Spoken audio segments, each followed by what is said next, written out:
for the next steps, and they want teachers to feel supported, but also have a budget that they have to consider. An active case of tuberculosis is being reported in Fresno County, and students and staff at Justin Garza High School are being asked to stay home if they feel sick.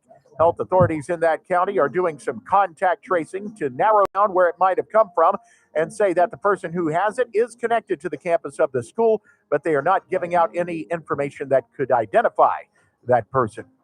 If you live in the Kern County sewer districts, your sewer rates are going up starting July 1st on a vote this week by the Board of Supervisors to approve that. The annual rate is going up by $11.50 to about $368 per year, which the soup soap will bring in about $6 million every year. They say the increase is for environmental concerns. If you have a lead foot, the California Highway Patrol is reminding you that speeding is the leading cause of wrecks, according to the numbers. And this week they gave out 150 physical reminders of that in the form of tickets. That was during their 24-hour speeding enforcement period. The Mojave District didn't break down what all the tickets were for exactly, but they were out looking for speeders particularly. They also remind you to put the phone down while you drive. I'm Chris Davis in the KERN newsroom with news every half hour and when it breaks on News Talk 96.1 and AM 1230 KERN. To the rest, well, in a month from now, this Hollywood big shot's gonna give you what you want. Too late. They start shooting in a week. I'm gonna make him an offer he can't refuse. The Ralph Bailey Show. News Talk 96.1 and AM 1230 KERN.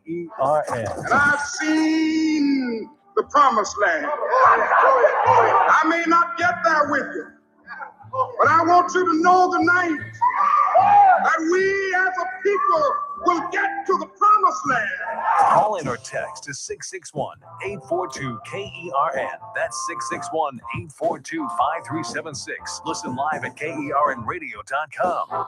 Now, the host you've been waiting all day for. Live from the KERN studio, here's Ralph Bailey. Hi, everybody, and a very pleasant good afternoon to you, wherever you may be, however you may be listening, or however you may be viewing on YouTube. It's the Ralph Bailey Show on a Thursday, final day in April. So we head into the merry, merry month of May. Got another busy show for you this afternoon. It is a Thursday, so Mike Turnipseed, Daniel Petrie will be here with us in the 4 o'clock hour. Coming up at the 5, the Live Tour is slowly but surely sinking. They're creating some sort of independent board to try to save the day because the Saudis are saying no more checks, no more money, no more millions, hundreds of millions of dollars are going out. But there is an attempt to save it, so we're going to go to Philadelphia, of course, talk with our golf aficionado, Mr. Nick Ragone. Got some other things to get into. I am passionately going to get into the Supreme Court decision at the bottom of the hour.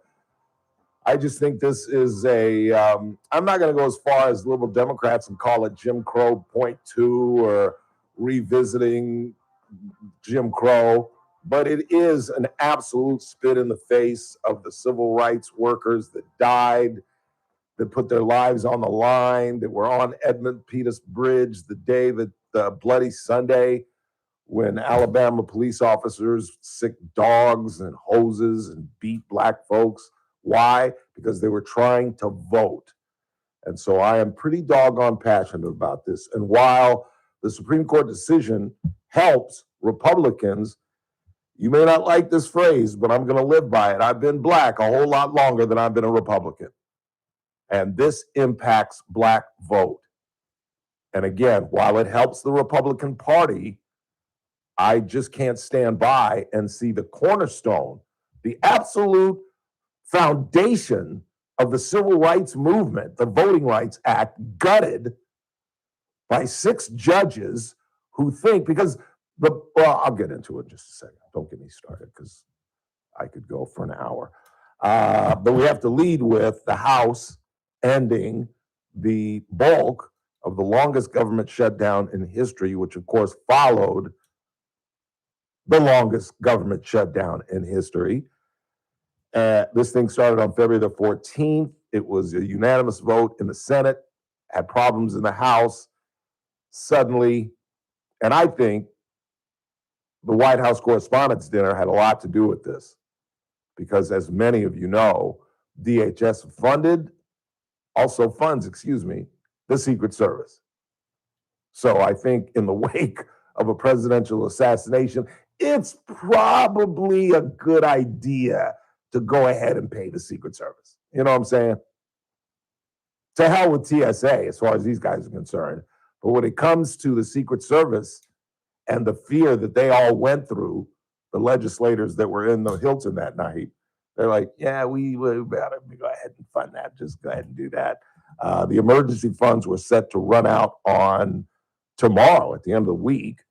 And ICE is still not funded, although it's funded until 29. Further funding will come through a reconciliation bill, something that Republicans did not want to do, obviously, but they've turned it around. It's a unanimous vote. And so this thing is over. And it's like when you get into a fight with your girlfriend and your wife and you finally make up and you look back and you say, were we really fighting over the remote control? You know what I'm saying? And just you look back and you just realize how ridiculous the argument was. And now to look back now and to see what both sides were fighting for, it just goes to show you how inept and how much lack of confidence people have in government. This is what you guys fought over for 70 days? To have some current event pop up in your face and all of a sudden the reality that we're not paying the men who put their lives on the line and women to save not only the president, but as we witnessed, the entire cabinet, their wives, and the lives of about 1,500 correspondents. So finally, common sense rules in the United States House of Representatives, which is not very common. Let me see if I have any audio on this, Chris. Did you listen to any of the bites that I sent you? Don't think so. Trump today, but I don't think that this was mentioned. They want to make a deal. That's Iran. Have you been informed? That's the assassination. Oh, I do have one on the assassination. The vest. Yeah, I'll do that in the second break. And the filibuster. Let's play the filibuster. This is one of the questions because, you know, Mr. President, unlike Joe Biden, this is why it's Trump derangement syndrome when they're now questioning his senility and his ability to even ask questions. When this guy has daily news conferences, you know, we're so quick to forget the past. There'd be weeks where we wouldn't even see Joe. When I say see, I mean in a news conference, answering questions type of setting. Yeah, we'd see him at an event where, you know, a photo op, but there were, you know, think about it. There'd be days upon days upon days where Joe would not answer a question. He'd go to the Marine One and do the Ronald Reagan. Huh? What? Can't the blades. I can't what? I can't. I got Jill is called. I gotta go. Come on. And this president, I almost did it, Lisa. I almost did it. This president, I almost did it. My associate producer has tightened me up. Apparently, I tend to pound on the desk. I got to knock that out. Have I stopped the pen clicking? Yes. Okay, I've stopped the pen clicking? Kinda. All right, now I got to stop the pounding on the desk. I thought it was a good effect. I don't know if I did it on purpose or subconsciously. But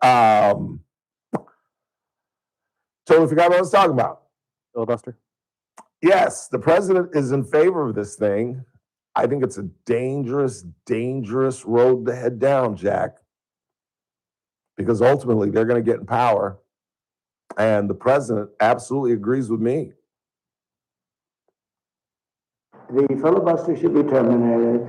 If the Democrats ever get a shot, which probably, based on history, sometime they will use it in the first minute of the first hour, and they will execute all of the bad things. 21 justices, you know, they really like 21. I heard 13, but they really want 21 Supreme Court justices. And they really want to have D.C. and Puerto Rico become states. That would mean automatic 4 senators go into the Democrat column. And there's not even a chance that they don't do it and do it immediately. Now, with that knowledge, because you could argue whether it's good or bad, but I don't think it's that much of an argument, frankly. But you could argue, with that knowledge that they're going to do it immediately, why wouldn't you do it as a Republican? Somewhere,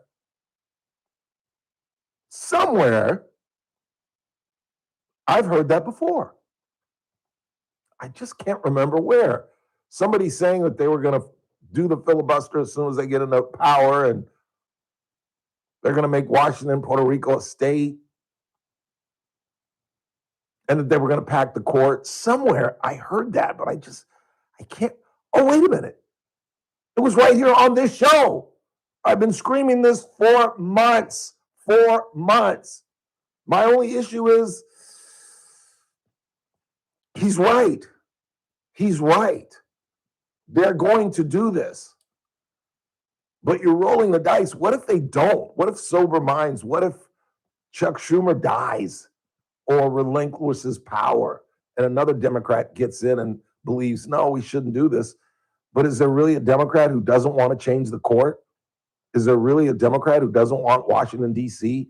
and Puerto Rico to be states? As I've told you, that when I was on campus at Morehouse College from 1980 to 1984, other than getting rid of apartheid, it was the greatest movement on all the AUC campuses and all the Atlanta University Center campuses. You couldn't go to a black college in Atlanta without being handed a flyer about apartheid or about Washington, D.C. statehood.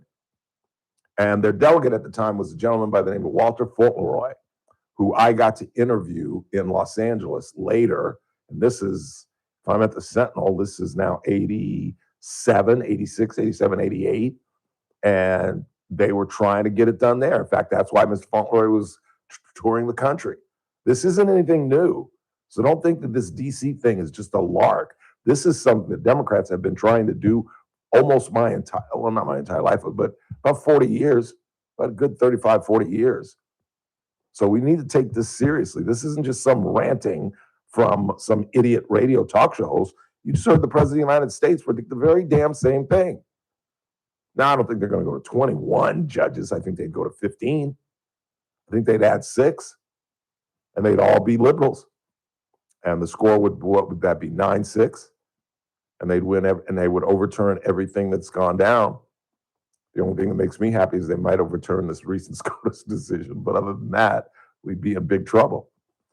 Let's go ahead and take our first break of the day. When we come back, Aaron, I'm telling you, Chris, we got to go back to You May Be Right. Oh, we'll have to dig that up. We got to get back to it because I was wrong again, Ralph.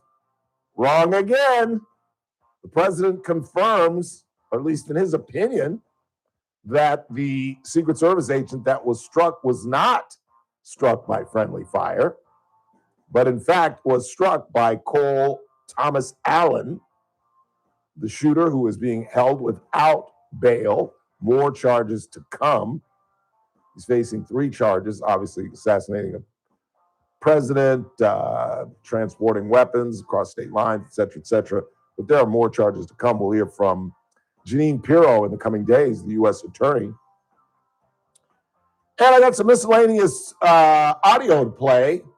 A great story that a listener sent me about a Morehouse graduate, or a Morehouse student, I should say, who has broken Dr. Reverend Martin Luther King Jr.'s record. I'll explain.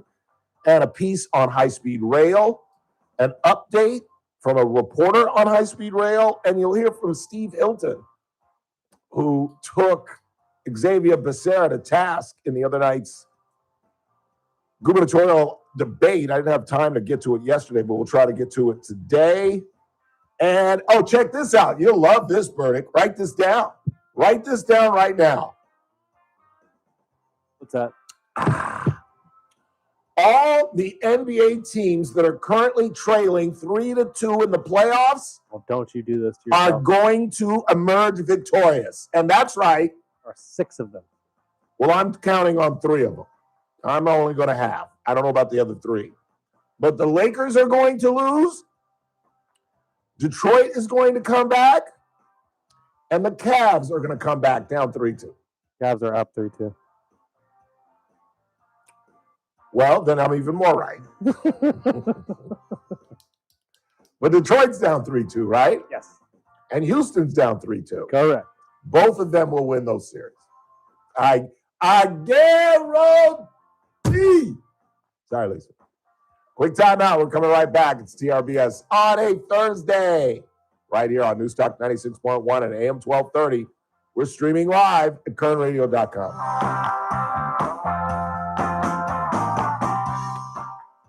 Kern Radio, News Talk 96.1. Luigi's. AERN. First Look with Scott Cox. Mornings 6 to 9 a.m. On the Friday edition of the First Look program, we'll talk to Stan Moe about the Piles Boys Camp barbecue. We will have Scarlett Saban and some other sane people about the mother of all car shows coming to town. He was supposed to be coming into Scott's show today, so I was going to talk to him when he got in here, but he never showed up. Tomorrow? Huh? Scott just said he's coming tomorrow. I know. Again, he was supposed to be coming on today. AM 1230, KERN. Very excited. I know I said the same thing last weekend, but this weekend I'm for sure headed to Luigi's Restaurant and Old World Delicatessen. Again, it is simply the most iconic restaurant in this community. As I talked about, the Bakersfield Californians ad scheme just came out where Luigi's almost swept the table in terms of restaurants. It was not only voted best restaurant, but both best steak, which is a pretty mean steak. And if they had a category for best salmon, they'd win that as well. But I don't have to tell you about Luigi's Restaurant and Old World Delicatessen. I just tell you how I go about it. You got to start in the deli. There are just so many wonderful things in the deli that can help you cook, prepare a meal, just stuff that are ready. The merch is incredible.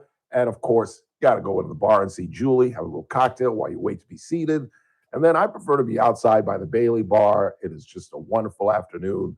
They've screened off the area. It's just, Luigi's just keeps improving as it gets older. And it's 116 years old. Where would you rather be than at Luigi's Restaurant and Old World Delicatessen, longtime sponsors of the Ralph Bailey Show. At Audion Hearing, our mission is simple: to make better hearing affordable for everyone. We're proud to offer high-quality, rechargeable hearing aids starting at just $98.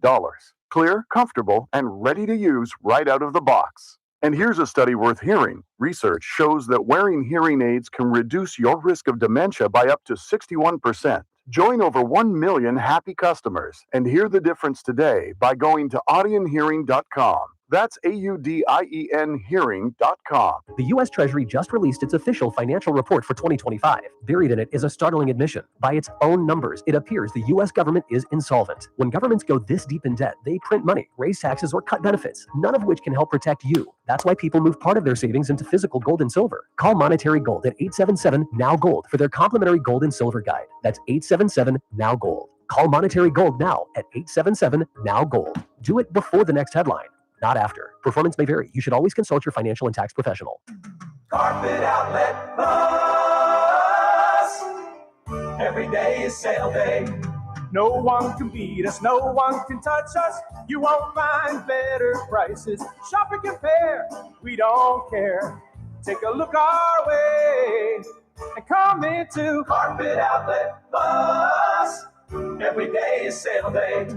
Carpet Outlet Plus is celebrating 30 years in business by offering you no interest financing for 12 months. Head over to carpetoutletplus.com to apply now. You can get new waterproof flooring and comfy carpet in the bedrooms, all from one trusted place. Over 70,000 customers can't be wrong. It's probably been time to change your floors for a while, so call, click, or stop by today. Carpet Outlet Plus, 3.5 blocks west of 99 on Rosedale Highway. Carpet Outlet Plus. And then have you been informed? Every day is And sale then, day. hey folks, Scott Cox here, host of the First Look with Scott Cox radio program. You are listening to the Ralph Bailey Show right here on Newstalk 96.1 and AM 1230 KERN.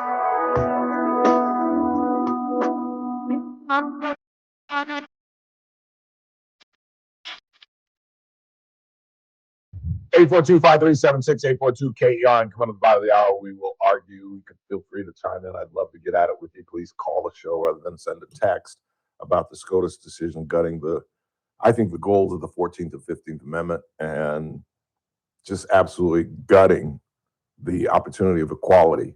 And I'll explain, because I think the premise of this whole thing is the idea that the race issue is over. And I know a lot of you think that and you believe that. I obviously don't. And I don't think anybody that looks remotely like me thinks it is. But we'll get into that in just a second. Meantime, the president made news, as he does. That's what I love. I mean, I can just sit around when he has news conferences and just the first hour of the show can be Trump, because he allows the media. This is what I alluded to earlier, just his openness, his transparency. He's willing to sit there and, he's signing an executive order about, I can't even remember what it was about. I really can't. Regardless. And it ended up being an open news conference, and he answers questions about anything. And obviously, Iran came up, and, once again, the president insists that peace is coming soon. They want to make a deal badly. We have a problem because nobody knows for sure who the leaders are. It's a little bit of a problem. The leaders have been wiped out along with their military, almost all of their military. I mean, think of it. 159 ships was their total Navy. 159 ships are gone. They're underwater. They're way below sea level. He was later asked as a follow-up, I'm not sure if it followed that answer, but he was later asked about the very question that I've posed, and that is the fact that the Iranians still have an ability to wage war by sea. Whether they're sea boats or whatever they are, they still have drones, they still have the capability. And I didn't get the audio because he kind of danced around it, didn't really answer it. But the reality is the strait is still closed, gas prices are still going up. And I mean, are you confident about peace talks? I certainly am not. Meantime, they also asked him about the Secret Service agent that was shot. I speculated that it was not the suspected shooter, that had been friendly fire from one of the agents, because buckshot would have spread and hit him on the arms or the legs. One listener pointed out that it doesn't necessarily have to be buckshot if it's coming from a shotgun. It can be just one shot, two big pellets. And apparently that must have been what it was, because the president says it was not friendly fire. Have you been informed if the Secret Service agent who was shot on Saturday, if that was from friendly fire or if it was from the suspect? Well, they said it was not friendly fire. So you're hearing that it's Well, that's what I heard. I mean, I heard that. They said it wasn't friendly fire. Okay. It was actually reported. You read the reports because it was actually reported. Yes, sir. I read through the DOJ memo. Yeah, but, well, then why do you ask me the question? I don't believe it said that the agent was struck by. I'm just saying, they said it wasn't friendly fire. And he hasn't been charged It wasn't us. Okay, and he hasn't been charged yet with that. Of course, that could come. I want to follow up on the security changes. Is there talks about you potentially wearing a bulletproof vest moving forward, given you have now been shot at? I don't know if I can handle looking 20 pounds heavier. That was funny. And I'm not sure a bulletproof vest will do anything, because of the 4 presidents that have been murdered, I believe 3 of them have been shot in the head. Obviously, Lincoln and Kennedy. I'm not sure about McKinley. He might have been shot in the chest. But, and the Butler situation, that would have been a headshot. So I'm not sure a vest does anything. But he did talk about the vest a little bit more. And I thought he was pretty witty and funny about it. Frankly, the vest did an amazing job because it took a bullet close up. And he didn't even want to go to the hospital. I mean, we sent him to the hospital just in case, but he didn't want, still a hit. But he didn't want to go to the hospital. The vest totally protected him. Still a lot of power behind that shot, though. That's like getting hit by Mike Tyson. But it is amazing that we have vests that can prevent people from getting killed. That's pretty cool for these agents. Again, I'm not sure it helps the president of the United States, because any assassin is looking for a kill shot. And that's either going to be, where Charlie Kirk was hit in the neck, where Dr. King was hit in the neck. Assassins don't shoot for your, your torso. Because if they don't hit your heart, if they just hit you in the chest, you could live. People have lived from upper torso wounds. As long as you don't hit a main artery, you hit somewhere in the chest. Now, granted, I'm not saying, you have a great chance of survival, but a neck shot or a head shot is pretty definitive. And that's, just the tradition of assassins. Make it clear. Let's don't miss. We'll take a break. You're not going to like the next segment, but I hope you'll hang on and at least be open-minded about it, where I'm dead set against the Supreme Court decision that will not allow Louisiana to have 6 black districts, despite the fact that Louisiana is 33% African-American. It will have 1 black district. I'll kind of give you some history of the Voting Rights Act, Section 2 of the Voting Rights Act, what it was meant to do, and what it will no longer do, and how it will impact not only black folks, but politics in a whole. Because what the Supreme Court has now done has created a political war in terms of redistricting. We'll talk about that next. Mr. Turnipseed at the top of the hour, Daniel Petrie at 4:30, Nick Ragone at 5.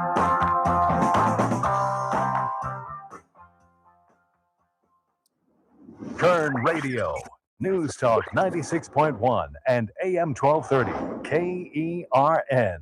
News. I'm Keith Peters in Washington. President Trump has signed a bill funding much of the Department of Homeland Security and ending the longest agency shutdown in history. The bipartisan funding measure passed the House earlier Thursday. The Trump administration had warned that temporary funds to pay Transportation Security Administration and other personnel would soon run out if Congress failed to act. Louisiana's congressional primaries won't be going forward as scheduled in May as a result of a U.S. Supreme Court ruling. Republican Governor Jeff Landry on Thursday issued an executive order suspending the congressional primary to give time for state lawmakers to draw new House districts. On Wall Street, the Dow up by 790 points, the Nasdaq rose 219, the S&P 500 advanced 73. More details at srnnews.com.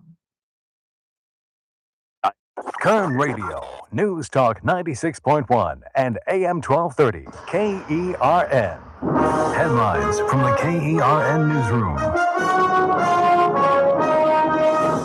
I'm Chris Davis. Your sewer rates are going up if you are in the Kern County jurisdiction. The Board of Supervisors has approved an annual increase of $11.50, which means you will pay $368 a year for a single-family household. The reason they are giving is environmental concerns, and they hope that'll bring in about $6 million each year. Teachers and the Bakersfield City Schools are at odds over the 2% raise offer the teachers got. That's after classified employees got a 2.5% offer, and the board member stipend was raised from $8,000 to $36,000 per year. A person connected to the campus of Justin Garza High School in Fresno County has tuberculosis, say authorities in that county. I'm Chris Davis in the KERN Newsroom with news every half hour and when it breaks on News Talk 96.1 and AM 1230, KERN. Gas costs more. Groceries cost more. And Sacramento keeps making decisions like Kern County doesn't exist.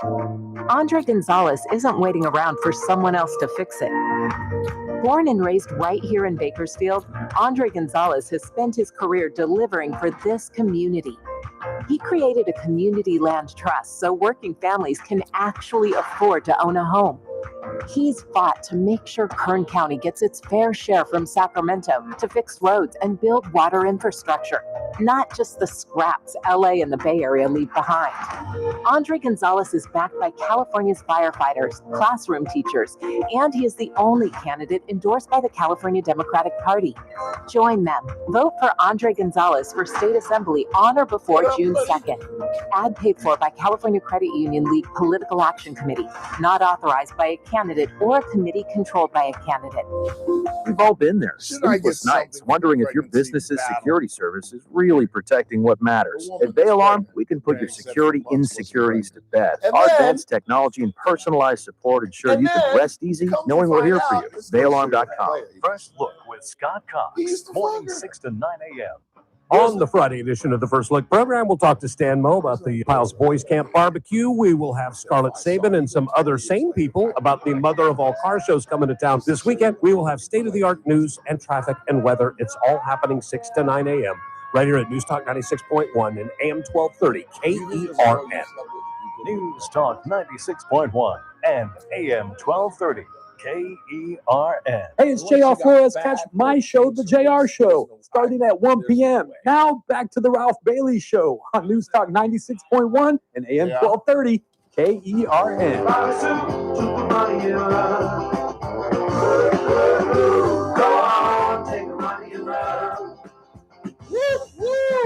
Come take the money and run.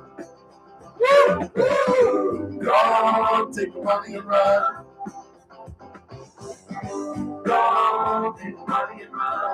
We need a little more Steve Miller. Big Steve Miller fan. There was a hit when I was a sophomore in college of his show today in her leopard skirt. Why do women look so sexy in leopard print? Anybody tell me that? Or is that just me? That can't just be me. It can't just be me. Because they're like leopard suits. I've seen women in like leopard skin jumpsuits. Why are you so silent on this? I'm not. I was waiting for you to finish your thesis. No, isn't that accurate? Don't women look incredibly sexy? And I mean, sometimes depends what the thing is. There are certain outfits that get me. Red, black, leopard skin, and anything silk. Anything silk gets me. Oddly enough, though, and I'm sorry to bore you with my own personal thoughts, but just hold on. We're going to get to the SCOTUS decision in a second. I can't stand silk sheets. Can't stand it. Weird. It just feels like it's like oily, and I'm going to slip off the bed. You know what I mean? Yeah, I guess I It's can just see that. it's got this kind of shimmy feel. I just wanted to shimmy on camera. Am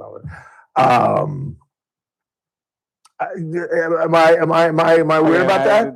You might be. Is that called a fetish? A little bit, just because it's like I don't think it's really the leopard print that makes it look good. It's more just what they're wearing and who's wearing it. But I think a fat girl looks good in leopard. No, I just said that to screw with Chris. There's been great debate in the last 24 hours over the most recent Supreme Court decision that makes it illegal. Get this. This is one of the things, one of the many things about this decision that I don't get. It's okay to gerrymander Republican or Democrat. You can size up a state any way you want if you're cutting it up Republican or Democrat, but you can't cut up a state based on race. This makes absolutely no sense to me. And as I said at the top of the show, the ultimate bottom line of this argument is, has the race problem been solved? Because if the race problem has been solved, then the Supreme Court is exactly right. There's no need, nor should the government get involved in creating districts that will promote not only black legislators, but black voting. And I've got proof that I'll read to you in just a second. But that's the crux of the whole argument. And while many of you would side with the court and say, yes, Ralph, you know, the worst thing that's happened to black folks for this argument has been Barack Obama. Because of the many discussions that I've had with white people, that's their opening line.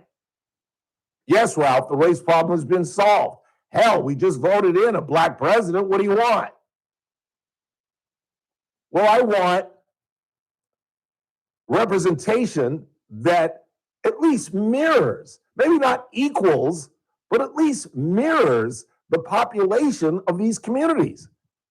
As I talked about, Louisiana is the state in question in this decision. It's 33% black.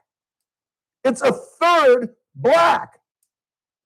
And they're going to cut 6 districts that elect 6 black congressmen down to 1. They're going to redraw those lines. Do you really think it's right? The state of Alabama is made up of 25% African Americans. A quarter of the state is black. They have 1 congresswoman for the entire state.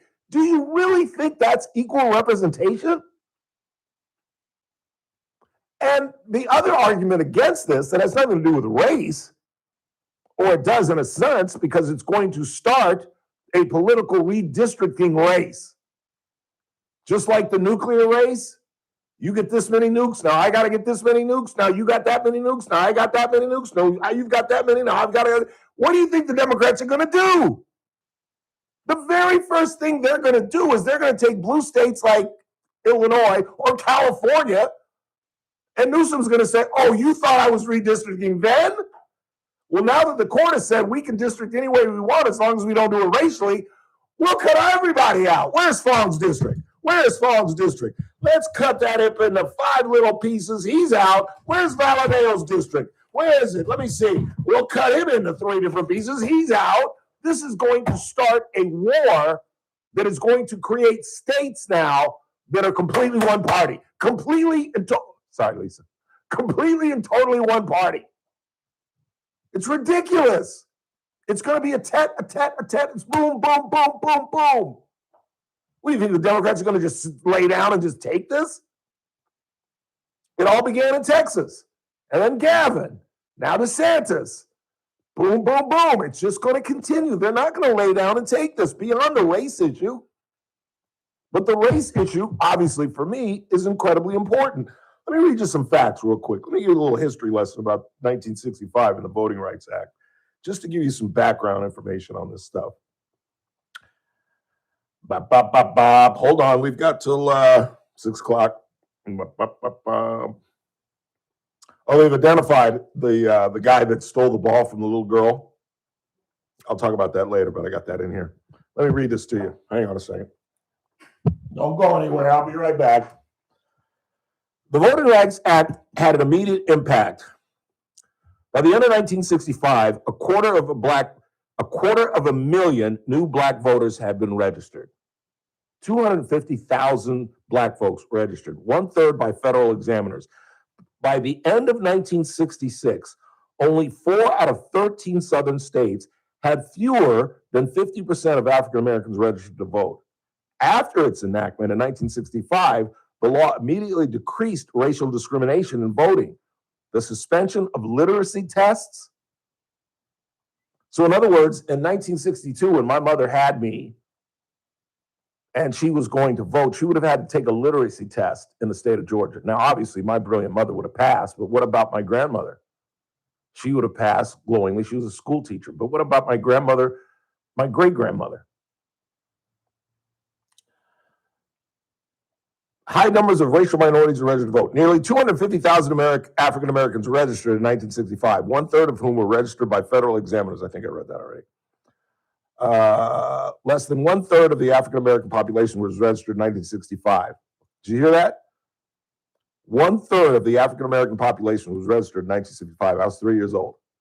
When I was 3 years old, only 1/3 of the population was registered.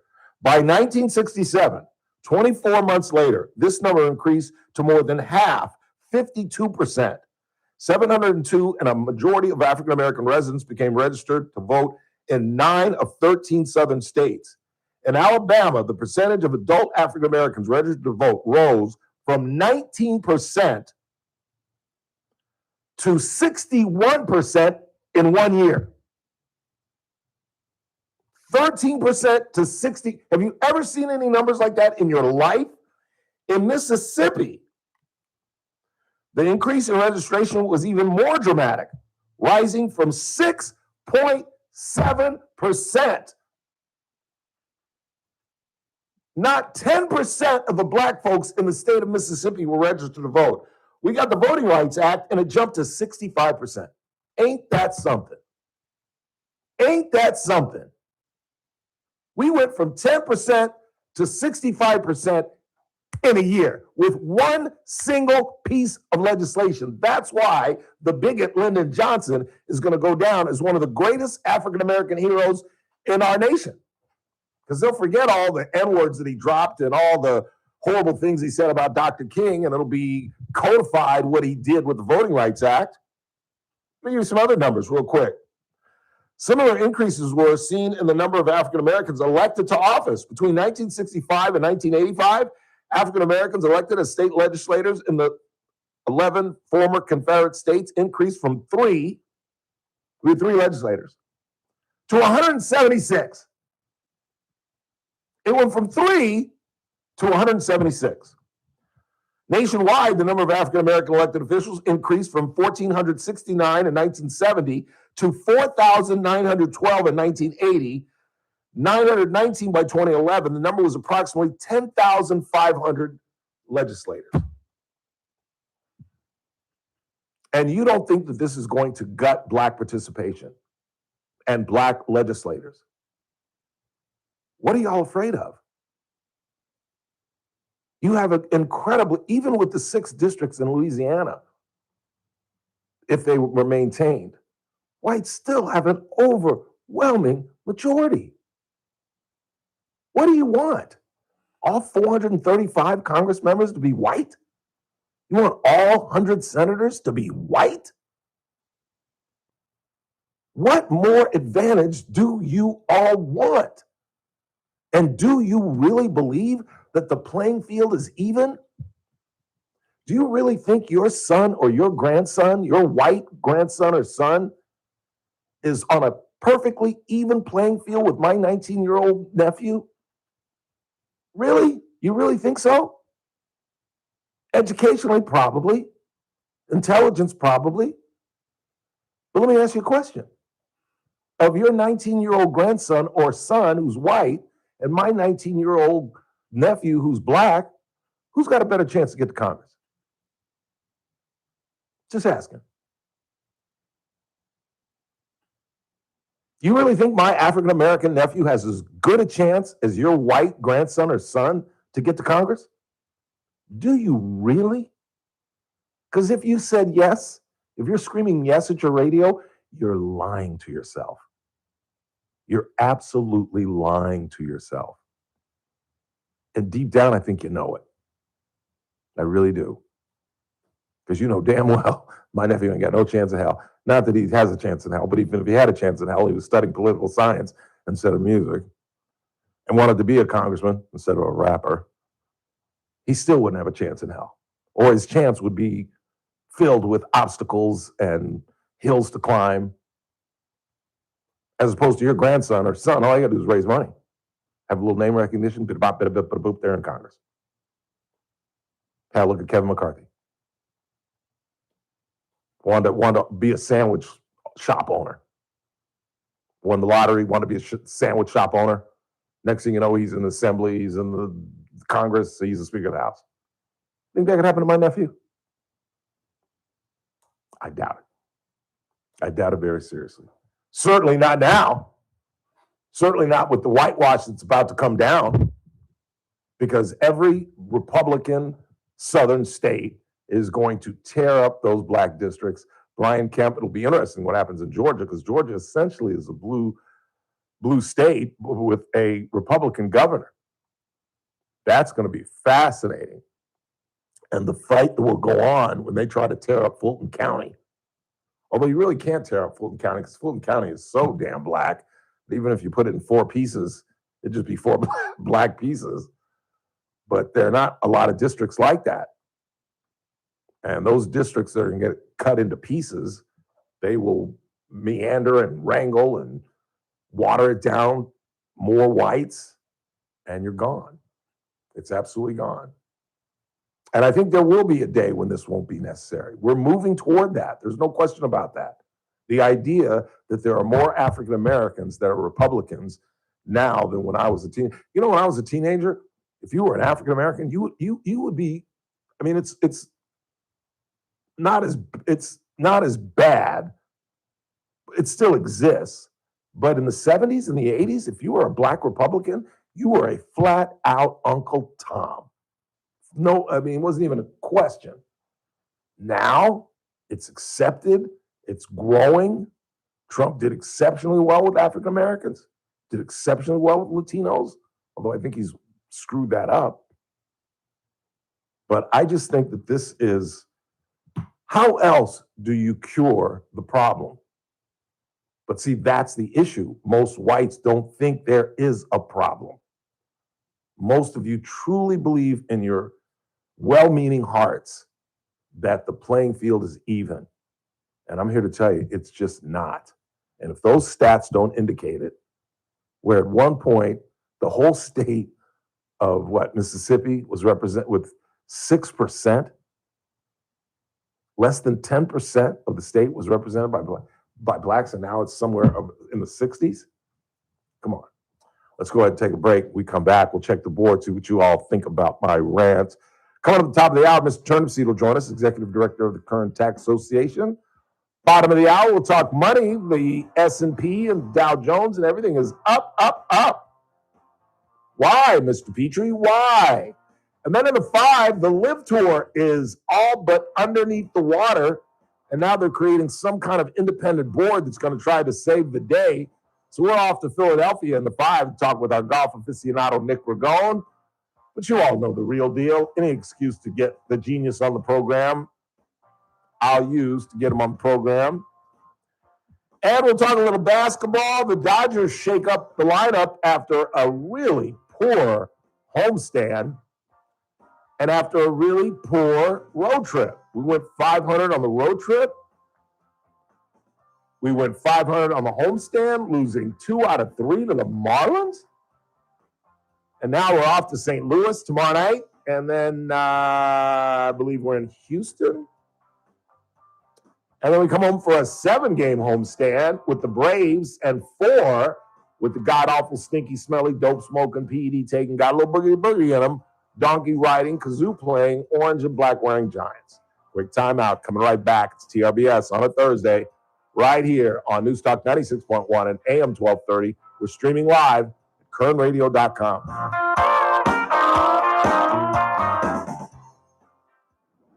Kern Radio, News Talk 96.1 and AM 1230. K. Adaptive. With Scott Cox, morning 6 to 9 a.m. On the Friday edition of the First Look program, we'll talk to Stan Moe about the Piles Boys Camp barbecue. We will have Scarlett Sabin and some other sane people about the mother of all car shows coming to town this weekend. We will have state-of-the-art news and traffic and weather. It's all happening 6 to 9 a.m. right here at News Talk 96.1 and AM 1230 KERN. News Talk 96.1 and AM 1230 KERN. Jennifer and Ryan Van Alstyne normally join us every other Wednesday. They were not here yesterday because they, too, are on vacation. All of my regulars are just flying here in 2. But they are the owner-operators of Adaptive Networks. They are the IT company that provides the Current Studios all the power that we need. And as I've tried to stress, nobody, and I do mean nobody, but a radio station depends more on its IT than we do. That's why we depend on the folks at Adaptive Networks, as you should as well. If you're a serious business person, you should be concerned about your IT. You should be concerned about the security. And that's one of the things that the folks at Adaptive Networks talk all about. The fact that they're able to stave off basically hijackers that will come in and kidnap your codes, your information, and then hold it hostage. Tell you that if you don't pay them, they'll spread it to your competitors. That's why you need to turn to the folks at Adaptive Networks. They can not only secure, but if it is stolen, they can retrieve it as well. Call the Alstynes at 641-241-0638, 661-241-0638, or hit them online at adaptive-net.com.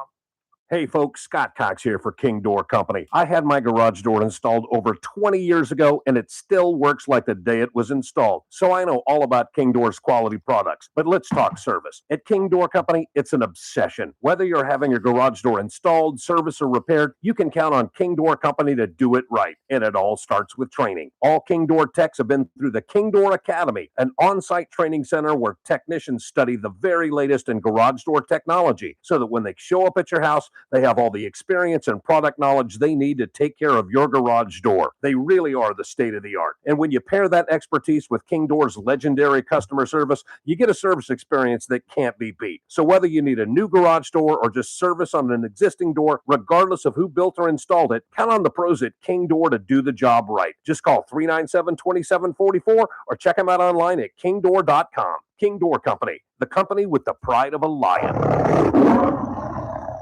Patrick was way behind on his IRS taxes. I was in way over my head. The total amount ended up being somewhere just over $30,000. $30,000. Then the IRS came to collect. Started getting letter after letter. A lien had been filed against me. They were going to basically hang me completely out to dry. He had to do something. That's when I reached out to Optima Tax Relief. Patrick's life quickly got a lot easier. It was very easy, pretty much hands off. They picked up the ball and ran with it. And how'd it go? I couldn't believe it. I had to ask 2 or 3 times. I saved an incredible amount of money. How does Patrick feel about Optima? Couldn't be happier. They definitely helped me. Optima Tax Relief, the best place to call. They're the best in the business. Do what Patrick did and call Optima Tax Relief for a free consultation. Call 800-343-6460. 800-343-6460. 800-343-6460. Optima Tax Relief. Testimonial from an actual client. Some restrictions apply. For complete details, please visit OptimaTaxRelief.com. Clay Travis and Buck Sexton live at 9 a.m. Now back to the Ralph Bailey Show on News Talk 96.1 and AM 1230 KERN. I'll be there. I'll be there to talk with you.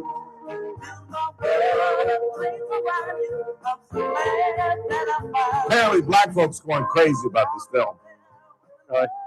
Yeah, my buddy went to Magic's theater down in Baldwin Hills, which Magic, I've talked about this, Magic cleaned up.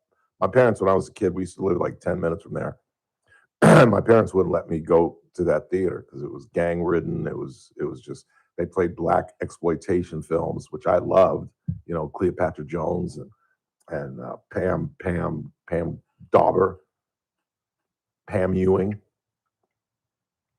Pamela Anderson. Ooh, nice. Pam Bondi. Ooh, nice.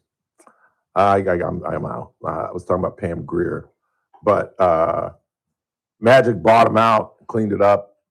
No jeans, no t-shirts, no hats, and put ushers in the aisles to make them keep quiet. And he said he saw it, and black folks were dancing throughout the film. Like the entire theater was up and dancing because it was probably, it's in Baldwin Hills, it's right near Baldwin Hills, kind of Crenshaw area. So it was probably certainly a predominant black audience, that's a given. But it might have been 95.5 or maybe completely black. I don't know. I can't see a lot of white folks going to a movie theater in Baldwin Hills. But maybe because Magic's cleaned it up. I don't know. But he told me, yeah. He said it was an average movie, but it was Michael's music. So he enjoyed it, but it wasn't, it didn't provide any information that he didn't already know, which means it's information that we all know. And, but he enjoyed the music. 842-5376, 842-KERN. What do you got? Let's see. Ralph, Illinois, Maryland, Massachusetts are already so gerrymandered. The Republicans can lose any seat in those states. Massachusetts, even through 40% are Republican, have 0% representation in the House of Representatives. And it's only going to get worse. You didn't mention any southern states. What do you think they're going to do in the South? What do you think DeSantis is about to do when he squeezes up those districts? Are you kidding me? What do you think they're going to do in Alabama? Alabama's got one congresswoman. I guarantee you in December, they will have no Congress member from the African-American community. I guarantee it. We'll see. We'll see. That's what I love about these things. It's like a ball game. We get to find out who wins or loses, who's right or wrong. We'll see. What else you got? Dictators and monarchs run their countries on executive orders. We need to stop allowing the United States to be governed by executive orders, whether it be Democrat or Republican or Democrat. Well, that's part of the Constitution. That's part of our government. I don't have a problem with executive orders. Nobody signed more executive orders than Barack Obama. Are you kidding me? I don't mind executive orders. One more. I apologize for eating.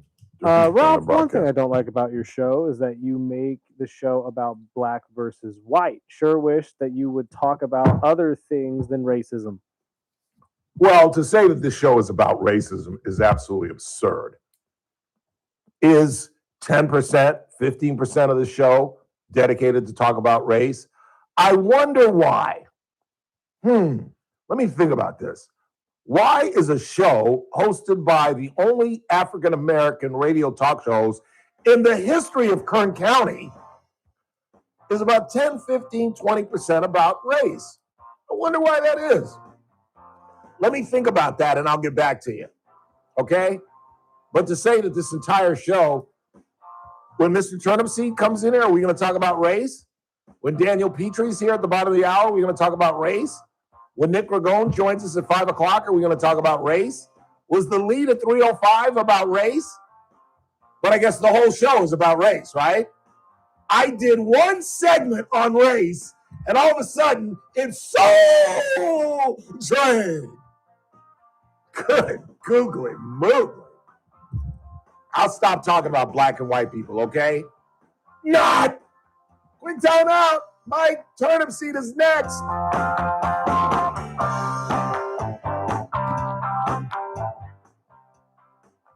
Kern Radio, AM 1230, KERN. 96.1 FM, K241CI Bakersfield, an American General Media station.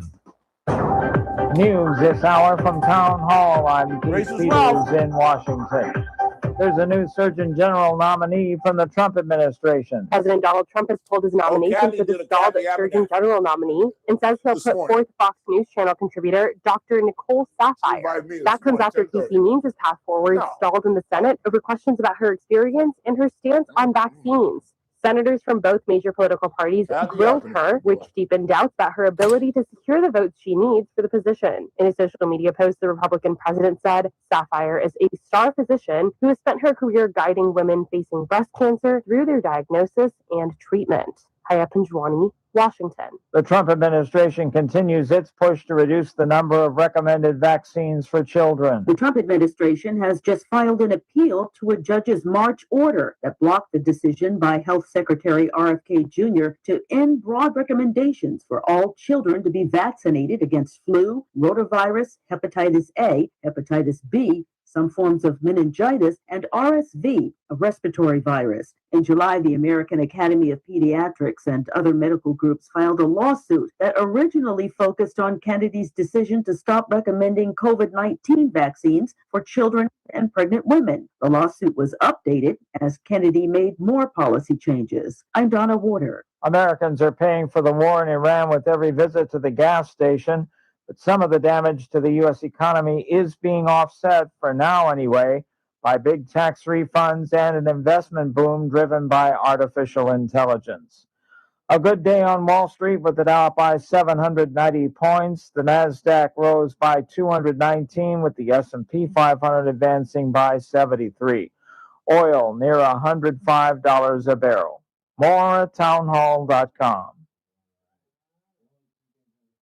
Here's something most people don't know. When Warren Buffett was just 13 years old, he didn't put his money into a savings account while other kids were earning next to nothing at local banks. Buffett put $114 into a little-known investment. Today, that $114 would be worth over $15 million.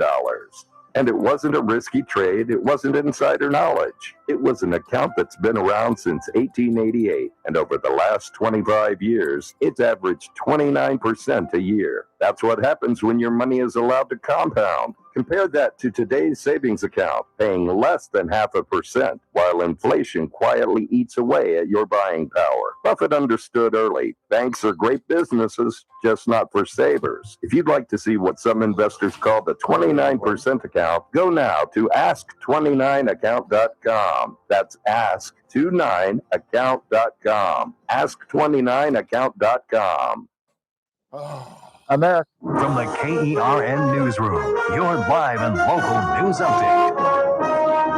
Why the teachers say they can't hack the offer. I'm Chris Davis. That's the offer of a 2% raise from the Bakersfield City School Board.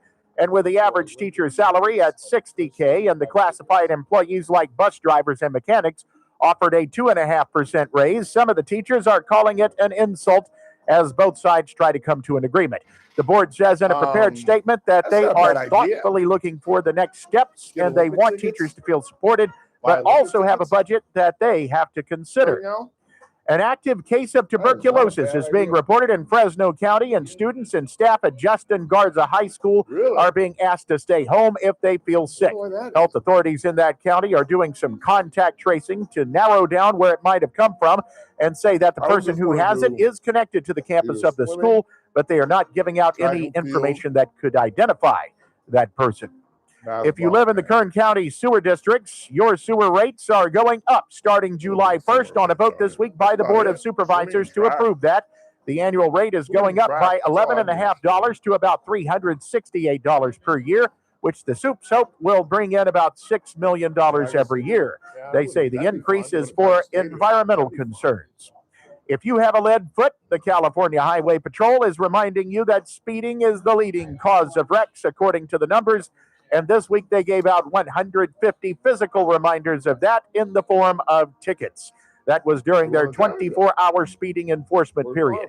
The Mojave District didn't break down what all the tickets were for exactly, but they were out looking for speeders particularly. They also remind you to put the phone down while you drive. I'm Chris Davis in the KERN newsroom with news every half hour and when it breaks on News Talk 96.1 and AM 1230 KERN. To the rest of in a month from now, this Hollywood Big Shot's going to give you what you want. Too late. They start shooting in a week. I'm going to make them an offer again. The Ralph Bailey Show. News Talk 96.1 and AM 1230. KERN. And I've seen the promised land. I may not get there with you, but I want you to know tonight that we as a people will get to the promised land. Call in or text to 661-842-KERN. That's 661-842-5376. Listen live at KERNradio.com. Now, the host you've been waiting all day for. Live from the KERN studio, here's Ralph Bailey. Hour 2 of Soul Train, starring Ralph Bailey, co-starring Mike Turnipseed, Daniel Petrie, and Nick Ragone.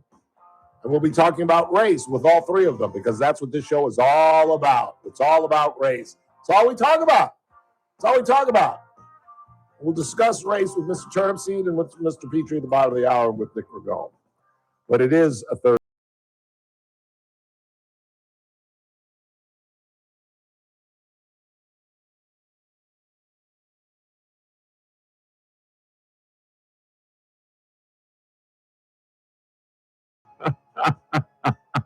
Oh, this is going to be a good day, I can tell. If you tune the tape, I'm sorry. If they do, obviously don't listen to the show. Clearly. Because you are 53% Dodgers. Thank you. 32% golf. Thank you. And whatever's left. And about 15% Trump, and then about 10% There's black nothing left issues. after all that. Every talk show host in America literally is talking about the SCOTUS decision. But because I am standing out amongst all the radio talk show hosts and I'm siding with black folks, this is suddenly a black show. Because I'm sure Scott, okay, maybe not Scott. I'm sure Clay and Buck talked about this decision. I'm not sure about Mr. Flores, but I know Scott Jennings will be talking about this decision. Every talk show host in America is talking about this decision. But if a black guy talks about it, well, then all of a sudden his whole show is just the black show starring Ralph Bailey. Yeah, what percentage do you think I talk about race on a series? And you can chime in here too, Chris. You listen to the show on occasion. I told you. Well, race, Dodger blue. I don't talk about Dodger 53%. Golf is green. So, you talk about the greens all the time and the fairways, they're all green. I mean, everything has color to it, Ralph. I thought I talk about Trump more than I talk about anything. I talk about epic you fury. still talk more about the Dodgers. No, I do not. You sound like this guy. Just because I talk about it, I'll tease it at the top of the show and then I'll get at it about 5:30. But other than that, I don't talk sports in the middle of the show. Very rarely. Now, come October, we'll be leading with Dodger baseball because we'll be 3 games up in the World Series. So we'll be talking about it constantly. I'm still waiting for the 148 wins. Well, we're a little behind the 8 ball. We're a little injured. We're not hitting. But your whole team, you bought a whole roster. The bench should be all of A players. All right, you want to talk smack? You want to talk smack? Put your money where your mouth is. We're headed. No, you're coming down here next week for 4 games. Yeah. Want to put a little something on it? No. Did we win 3 out of 4? Or sweep? All you got to do is win 2 games. You just beat us 2 out of 3 up at your place. I know.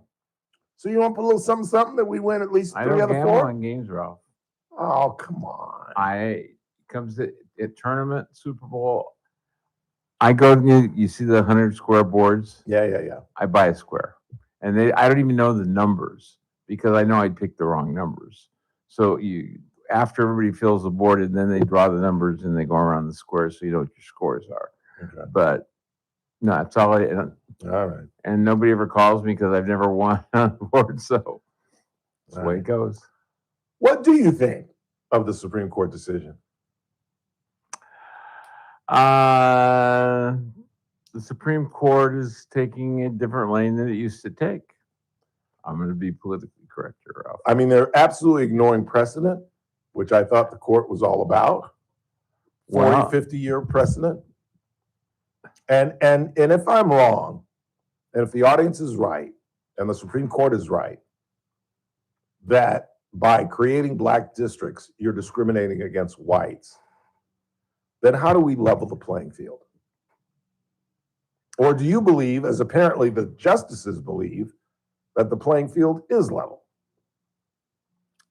The playing field is not level. Thank you. It's never going to be level. It never has been level. Society is what society is. And you can social engineer, which basically this was social engineering and trying to get people more involved and because there were structural government should not determine. Everybody should vote. Everybody who's a citizen should vote. That's it. It should be a very black and white issue. If you're a citizen, you vote. You just can't have these rules now saying that purple people can't vote or green people can't vote. Yeah, but part of my reasoning behind fighting this decision is the fact that how old are we? 250 years old? Almost. How long have black folks been voting? 61 years. When I was born, black folks could not vote. In my lifetime, Michael. And my parents could not vote in the state of South Carolina or the state of Georgia when they were 18 years old. Think about that. Yes. That's crazy. I've always been in California, so California's always been. And even going back that we were always ahead of the curve. Right. I mean, because you talk about voting, there was a reason that John Wooden never took UCLA to the South except for the NCAA tournament. He had one trip. I don't remember the state. They tried to split the hotel thing, well, you can't have white players over here and the black players over here. Right. You say, what? Never went back. Yeah, there's an old story that he almost didn't go to a tournament. He was okay, you go ahead. Go ahead. I mean, there was another story that and I can't remember if it was a tournament or a regional or something, and they were booking the hotels and they started that stuff, and he said, well, if they're not there, we're not coming. Good. Yeah. He called the coach. And the coach or whoever hosted it was Alabama or wherever it was. And they got in the hotel. So how do you, if you agree with me that the playing field is not level, and you can't create districts that will help create more black legislators and more black voters, then how do you make the playing field even? How is it that 33% of Louisiana is black and they now have one black district as opposed to having 6 now that they're going to revamp? That the state of Alabama is quarter black. They have one congresswoman. Ask your buddy Trump. He's the one who's having all these districts now. You know, California, we kind of do it the other way. The Democrats control here, they control New York, and they do their gerrymandering the same way. Okay, let me go into that then. So you're going to bring that up. How is it that the court says you can gerrymander based on party, but not on race? How does that make sense? You can tear up a state and make it all Democratic, but you can't base it on race. Explain that to me. I don't know. I'm not that smart. Neither am I. You know, things that go on. Welcome to the dumb show. And it's the social time. But Ralph, I know it's the court's way it is now, but what will the swing back be? What's going to happen at the midterms? Is there any doubt that the Republicans are going to lose the House? No. And probably the Senate? Yes. There's doubt. No, they're going to win the Senate. Yeah. So there's no doubt. And so it's going to swing back. So then what's going to happen? So what the president. Are you saying, let me stop. Are you saying that they're going to get the filibuster and pack the court? I am saying what's going to happen is there will be no bills passed because they'll all get vetoed. Trump will veto everything the Dems do. And so you're really going to have a constitutional crisis. What's that going to do with SCOTUS decision? Well, the Supreme Court will get involved somehow. Because anything, you want to appeal something, you're supposed to go to court to have them be the arbitrators. And there have been liberal courts before. They talk about the Warren court. Well, now this is the McConnell court because he got them all in. It's not the Trump court. It's the McConnell court. He's the one who worked the whole system to get Republicans in after Bork. There's a movie called The Supreme what? Supreme. It's about McConnell. And all the Supreme Court things from Bork until the present court about how he was involved in those things and how when he got as a member, he was working on the team to prep. Okay, you're making a great point, but it's got nothing to do with what we're talking about. Well, no, but it's all about change and how things are and what people. Washington's a crazy place anymore. So you think the court could change without packing it? No, I just said things will change over time. I think there's a pendulum, and we always do the pendulum too far, and then there's always a reaction. So we're going to have to wait 30, 40 years before we see any sense of equality or justice? No, because I think you'll go through a cycle, and I think the cycle will be midterms. And if midterms happen, what we think that's going to change Washington a little bit because Trump's still president. But what's going to happen in 28, depending who's president?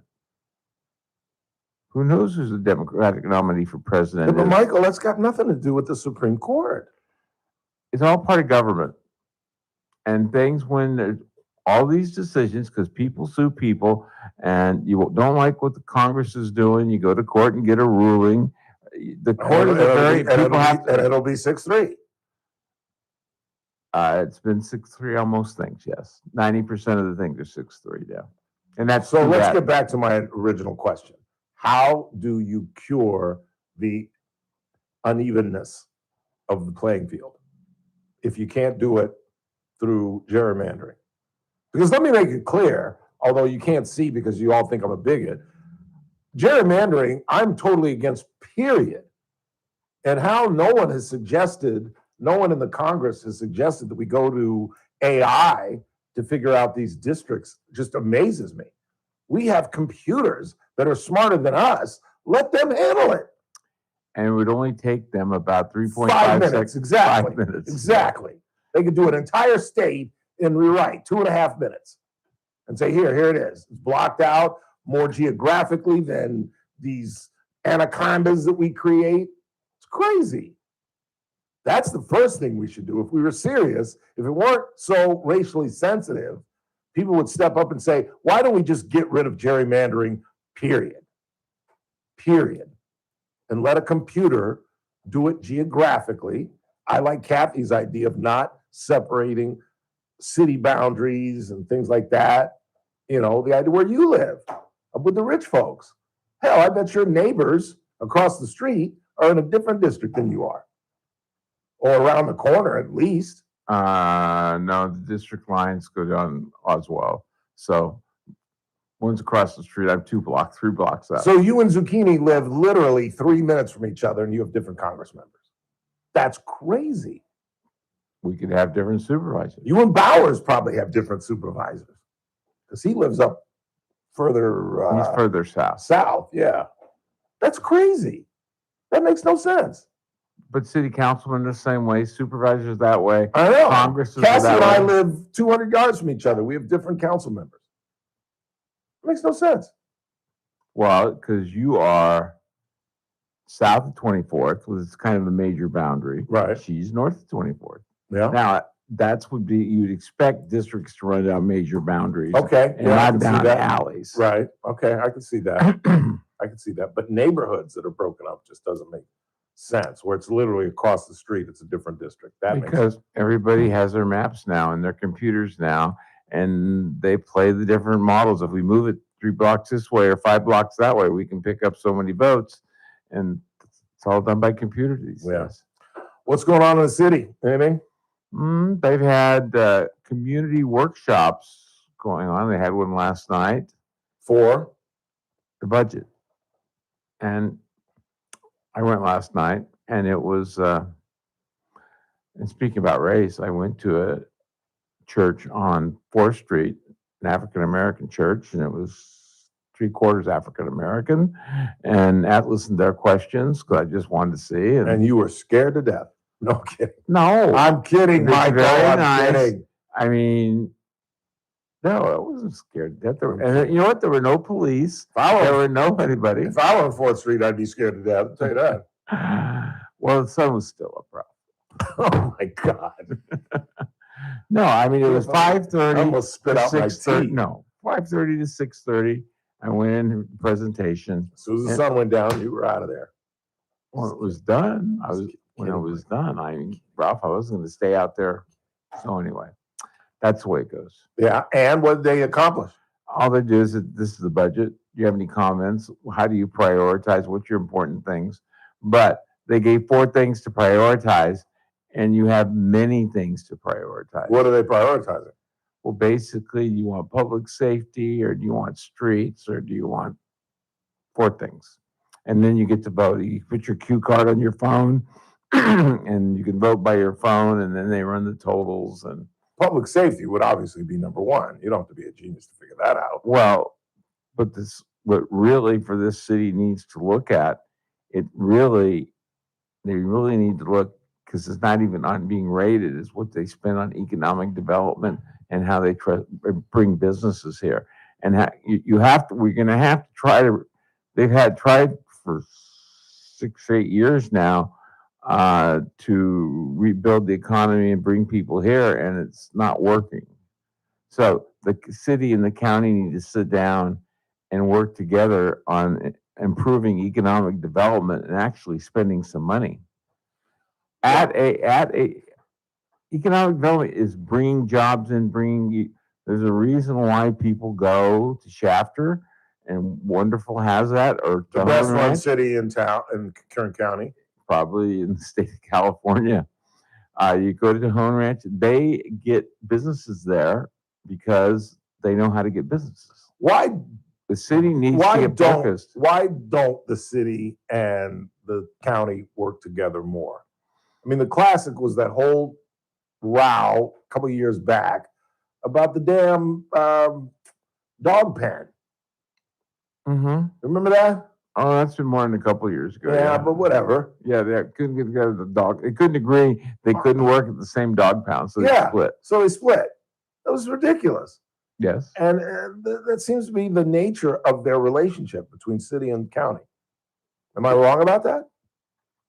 Well, it got better. I think it's better than it was. Certainly. It's better than it was. But it's not where it should be. Well, no. And so there are things that the city and county should be working together to solve, and they're not. And I have these conversations. Well, Joe, you really need to talk to Lisa over there and sit down and figure out how you. For government to survive in this county, if we don't start figuring out how to get more businesses here with more tax revenue without, because they know there's no more Measure N. They're not going to get another Measure N. No, hell no. That's not going to happen. Never. So the only other way is you have economic development come in, people buy property, they build buildings, they hire hundreds of people, pay them a nice wage so they can buy houses, and that's how it works. For a long period of time, Bakersfield wanted to be a bedroom community. That was their goal. We'll live on the sales tax. Well, you cannot live on sales tax anymore. That's been dead for 15 years now. And that's why they need Measure N, because they weren't paying attention to try and do a transition that we have to get commercial here. And you drive around Bakersfield, even Delano's got more industrial stuff than we have here. You're right. Now, Bakersfield, the east side, there was an industrial corridor in there for, up to the 60s or 70s, and those buildings closed down and they were never rebuilt. And you have a big area there that's set up that could be redeveloped. Nobody's talking about that. Oh, it's so depressing, Michael. It truly, truly is. It gives me something to do, Ralph. Yes, it does. Michael Turnipseed. Quick time out. Not a lot of time before we get to the bottom of the hour. When we welcome in our money man, Mr. Petrie from Messmaker and Petrie Wealth Advisors. Don't go anywhere. Kern Radio, News Talk 96.1 and AM 1230, KERN. First Look with Scott Cox, morning 6 to 9 a.m. On the Friday edition of the First Look program, we'll talk to Stan Moe about the Piles Boys Camp Barbecue. We will have Scarlett Sabin and some other sane people about the mother of all car shows coming to town this weekend. We will have state-of-the-art news and traffic and weather. It's all happening 6 to 9 a.m. right here at News Talk 96.1 and AM 1230 KERN. News Talk 96.1 and AM 1230 KERN. Gas costs more. Groceries cost more. And Sacramento keeps making decisions like Kern County doesn't exist. Andre Gonzalez isn't waiting around for someone else to fix it. Born and raised right here in Bakersfield, Andre Gonzalez has spent his career delivering for this community. He created a community land trust so working families can actually afford to own a home. He's fought to make sure Kern County gets its fair share from Sacramento to fix roads and build water infrastructure, not just the scraps LA and the Bay Area leave behind.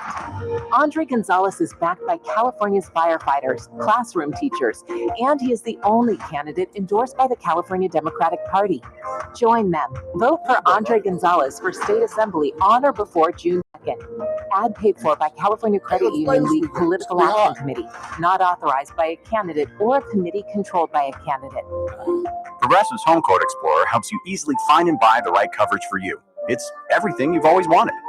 Well, I mean, as far as a website that lets you shop, quote, and buy insurance in one place. But hey, maybe that is everything you've always wanted. Yeah, people have different types of dreams. And if all you've ever been searching for is a website that helps you choose home insurance rates and coverage, boy, do we have great news about Progressive's Home Quote Explorer. Progressive Casualty Insurance Company, affiliates, and third-party insurers. Comparison rates not available in all states or situations. Prices vary based on how you buy. Ready to order? Yes. We're earning unlimited 3% cash back on dining and entertainment with the Capital One Saver Card. Let's just get one of everything. Everything? Fire everything. The Capital One Saver Card is at table 27, and they're earning unlimited 3% cash back. Yes, chef.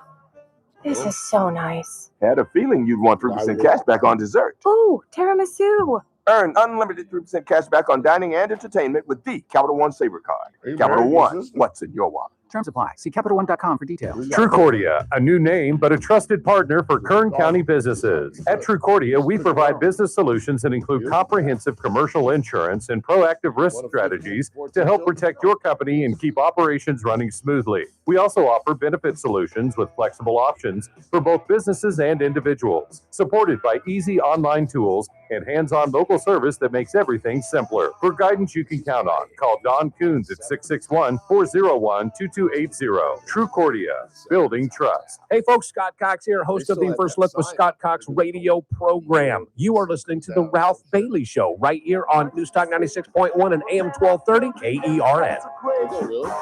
They were asking if you were around, how you was, where you could be found. Told them you were living downtown. Doesn't show what you'll do to win, I'll tell you that, boy. What do you got on the board before we get Mr. Petrie in here, who's eager to come on the show, as a matter of fact? Hey, Ralph, you're doing good, bro. Keep talking. It's your show. If they don't like it, they could change the station. Don't tell them that. No, you're absolutely right. You're absolutely right. One more. Let's see. Hey, Ralph, I don't agree with the Supreme Court decision either, but I believe the African-American community did this to themselves by following the Democratic vote like sheep. Ooh, now there is a very poignant, intelligent, concise, accurate point. You're absolutely right. And Dr. King warned us of this. That's what's so crazy. I've told the story. In 1960, he voted for John Kennedy, but he did not endorse John Kennedy. Why? Because he knew who he was by that point. He won the Nobel Peace Prize. He successfully created the bus boycott. So he knew he was a national figure. And if he endorsed Kennedy, black folks would endorse Kennedy, and he didn't want that. His phrase was, go see what the other guy's selling across the street. Daniel Petrie's next.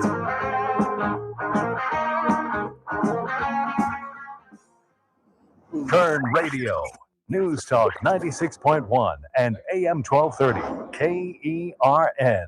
News. I'm Keith Peters in Washington. President Trump says he's nominating former Fox News Channel contributor Dr. Nicole Saphier for Surgeon General after Dr. Casey Means' path forward stalled in the Senate.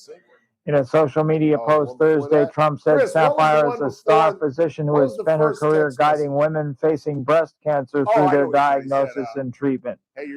President Trump has signed a bill funding much of the Department of Homeland Security and ending the longest agency shutdown in history.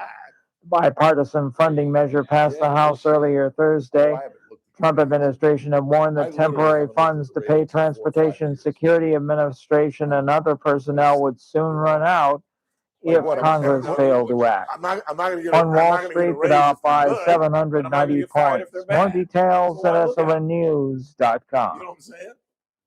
As long as I keep putting money in this Sapphire. Kern Radio, News Talk 96.1 and AM 1230, KERN. Headlines from the KERN newsroom. I'm Chris Davis. A 2% raise offer is an insult, say some of the teachers who work for Bakersfield City Schools who are trying to come to an agreement with the school board. That board had their own stipend raised from $8,000 to $36,000 per year and have offered classified employees like bus drivers a 2.5% raise. If you got a speeding ticket from the Highway Patrol this week, you are in vast company. 150 tickets were issued during the Mojave District's 24-hour speeding enforcement period. They say they are trying to remind people to go light on the gas pedal and to keep their eyes on the road. Sewer rates for county customers are going up by about $11.50 per year beginning in July on a vote of the Kern County Board of Supervisors this week. I'm Chris Davis in the KERN newsroom with news every half hour and when it breaks on News Talk 96.1 and AM 1230, KERN. It's that man again, Ralph Bailey for Sangera Subaru. So winter is gone. The weather's finally starting to get warmer. Time to head over to Sangera Subaru. Wouldn't it be nice to drive off in a brand new Subaru? Just imagine the sunroof is open, your hair dangling in the wind. You feel the warmth of the sun. And if you're talking sporty and comfortable, then the choice is clearly the Outback. Did I mention affordability? You can lease a 2026 Outback Premium CVT for only $239 a month for 36 months and just $40 only $700 down due at signing. Plus, every Subaru comes standard with symmetrical all-wheel drive, and the offer ends April 30th, so stop by and see Damon Culbertson, Hassan Levy, and test drive a brand new Outback. Sangera Subaru, paving the way for a better community at 5500 Gasoline Alley Drive in the Bakersville Auto Mall. Lease a 2026 Outback Premium CVT, Monaco TDD-11 for $239 a month for 36 months with zero security deposit, $4,700 plus registration and title fees, first payment, upfront taxes, and $85 doc fee due at inception. Lease based on 7,500 mile year limit, 15 cents per mile overage. MSRP $37,158. VIN number TY462135. Available to qualified customers through SMF with Tier 1 SCA on approved credit valid through 4/30/26. We've all been there. Sleepless nights, mind racing, wondering if your business's security service is really protecting what matters. At Bay Alarm, we can put your security insecurities to bed. Video security, burglar alarms, fire alarms, access control, 24/7 monitoring, and more. Our advanced technology and personalized support ensure you can rest easy, knowing we're here for you, your people, and your business. Visit bayalarm.com to talk to a local security expert. Bay Alarm, we got you. First Look with Scott Cox, mornings 6 to 9 a.m. On the Friday edition of the First Look program, we'll talk to Stan Moe about the Piles Boys Camp Barbecue. We will have Scarlett Sabin and some other sane people about the mother of all car shows coming to town this weekend. We will have state-of-the-art news and traffic and weather. It's all happening 6 to 9 a.m. right here at News Talk 96.1 and AM 1230 KERN. News Talk 96.1 and AM 1230 KERN. Hey, it's JR Flores. Catch my show, The JR Show, starting at 1 p.m. Now, back to the Ralph Bailey Show on News Talk 96.1 and AM 1230 KERN.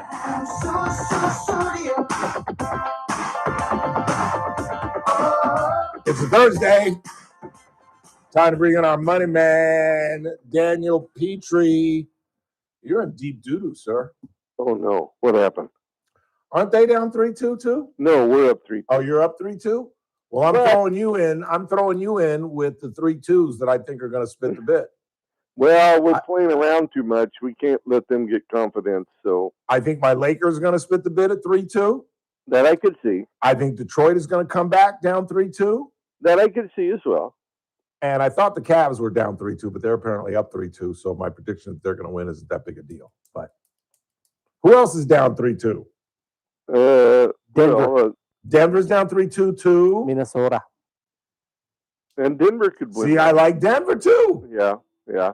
Especially if Game 6. Oh, but Game 6 is in Minnesota though. It's going to be hard for a lot of those teams to do that. So I like my Celtics, even if we lose.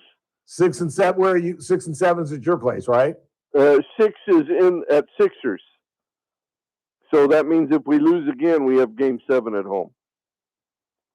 In fact, the game's tonight in Philly. So it's 2-3-2? Or no, it's 2-2. 1-1-1. Is it really? Yes. See, I think that's most fair. I thought they went back though for travel reasons to 2-3-2. I think they still do some of them at 2-3-2, because that's totally unfair. Because it's hard to win 3 straight, even at your place. Yeah. You know what I'm saying? 2-2-1-1-1 is the most fair. Yeah, and I think there was more rest because there's travel as well. And yeah, but the networks didn't want to go back because through the whole 80s, it was always Philly, LA, or Boston, LA.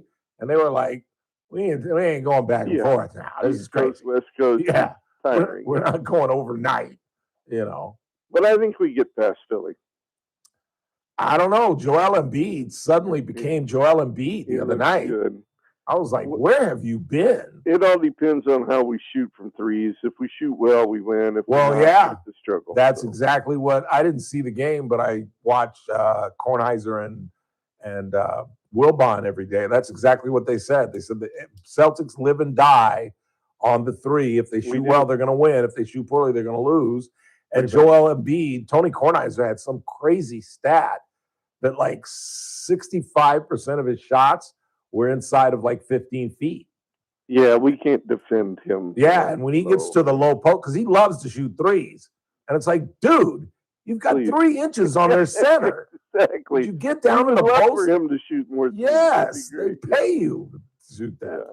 But anyway. Long rebound, get out and running. We get open threes, we'll shoot them. Yeah, what are you going to do? I don't know, but it's going to be fun as we get some of these teams eliminated. It is. And finally, before we get into some serious talk, what'd you think of Alex Cora getting whacked? That one surprised me. And the staff. That's what was crazy. They whacked everybody.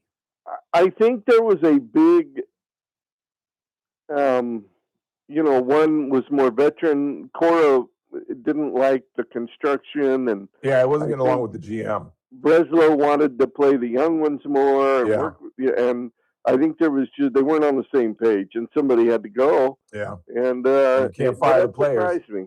Yeah, you can't fire the players. I thought we'd be better, and I thought it was awful early to do that, which led me to believe they don't see eye to eye. Yeah. So it's like, Yeah. One of the funny things that Wilbon and Kornheiser pointed out, because I just think it's the best sports show on TV. They're the only sports show that talks about sports. First Look and all these other shows on ESPN, they talk about football and basketball. Even Colin Cowherd, they talk about football and basketball. And maybe they'll squeeze in the Dodgers the later in the season it gets. But Kornheiser and those guys talk about golf, WNBA, soccer. They talk about everything. And one of the things they pointed out, which was kind of funny, is that I guess the entire coaching staff got fired coming back from a game on a bus, on one of those those Mercedes big bus. Yeah. And on the side it said coachless. Isn't that kind of funny? I mean, it's kind of ironic and kind of like just weird. I don't know, coachless. It has sounds to me like there was some bad blood there a little bit. Yeah, just a little bit. Some of the things I read, I'm like, ooh, that's a little bit of a dagger. So I understand you want to get involved with the Supreme Court discussion. Well, I heard turnip seed, and I agree it's not fair, but I'm like, but he kind of didn't answer the question. No, I really did. And to be honest, we don't really know how to make it fair because the world isn't fair. Poor people don't have it as easy as rich people. Yep. Minorities have it even harder. Women have it harder? Women have it harder than men. Now, we've made great strides. I think we've made it more fair. I think everybody has it better off than they did before. Oh, it's a different world from when I grew up. But the way to make it more fair, I believe, is continue to move up the ladder economically, and America can allow you to do that. I agree. Even if it's unfair. I agree. And I've moved off my belief of affirmative action.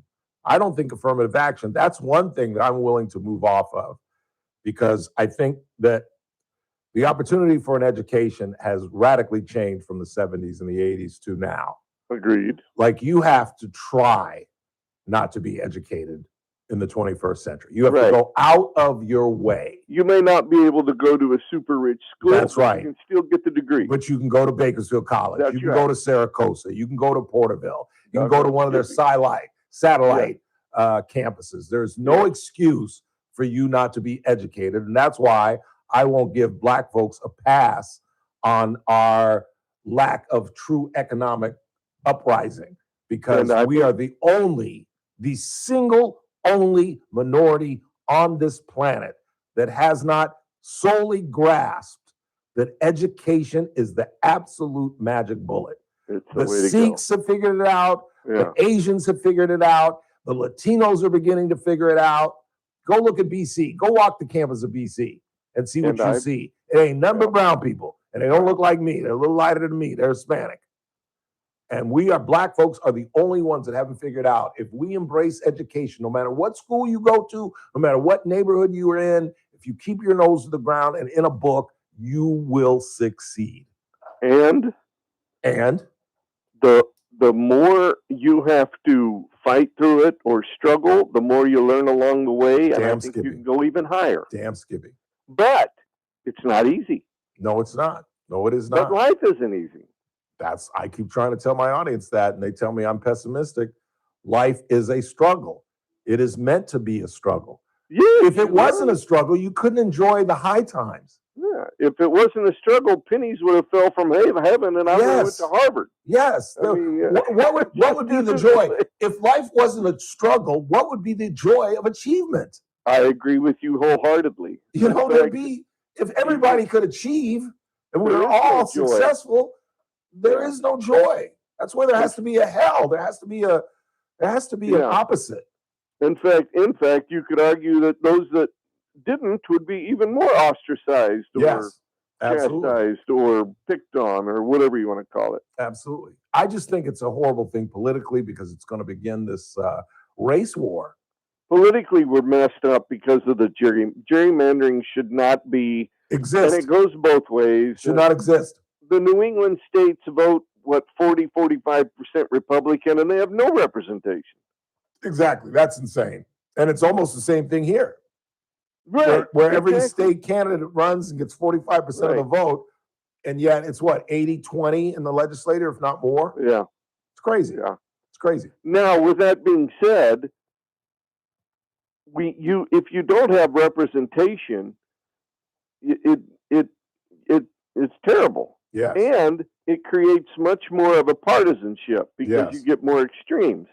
And because, go ahead. No, go ahead. If they have to fight for your vote, like, oh man, I can't automatically lose 40%. I have to woo them a little bit. I can't be so extreme one way or the other.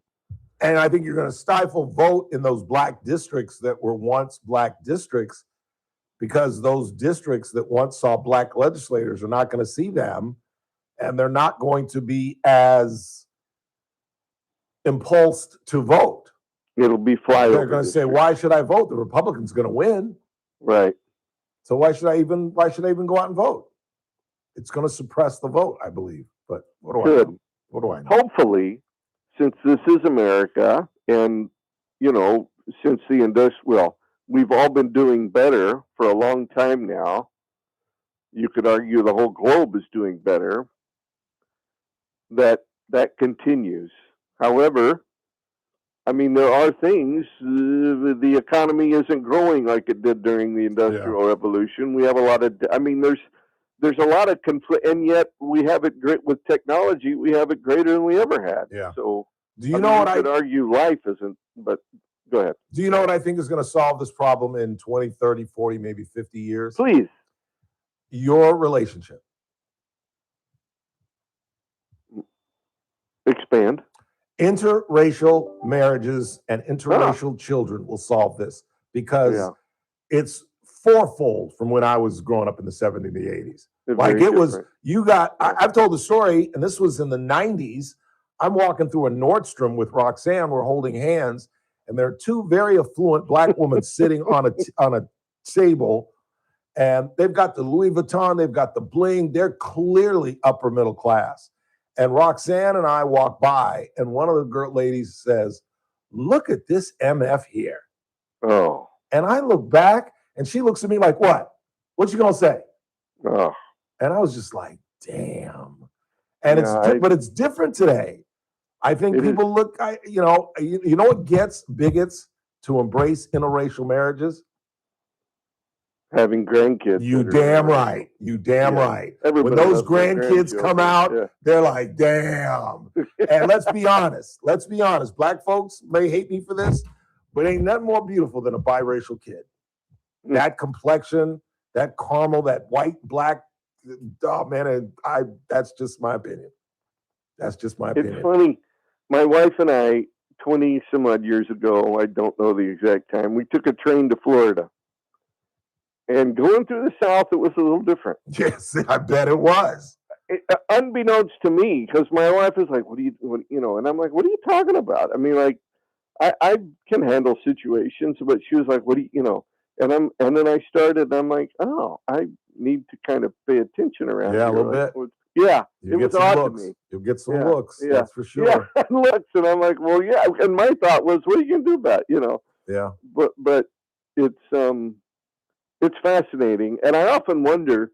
Of course, I think your listeners know, and I don't have children, but I've often wondered how hard that would be for me in certain situations, because I'd be like, I can tell you, I can listen to you, but for that experience, you have to go to your mother.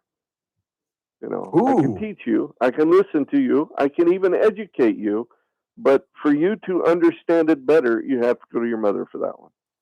That's interesting. I've never thought about that. Thank you. I don't think so. I don't think that you have to be like, Well, I wouldn't do it all the time. I mean, there are certain things that are pretty black. If she asked for a hot comb, you'd have to be like, you gotta go talk to your mama. Yeah. There are some things. Yeah.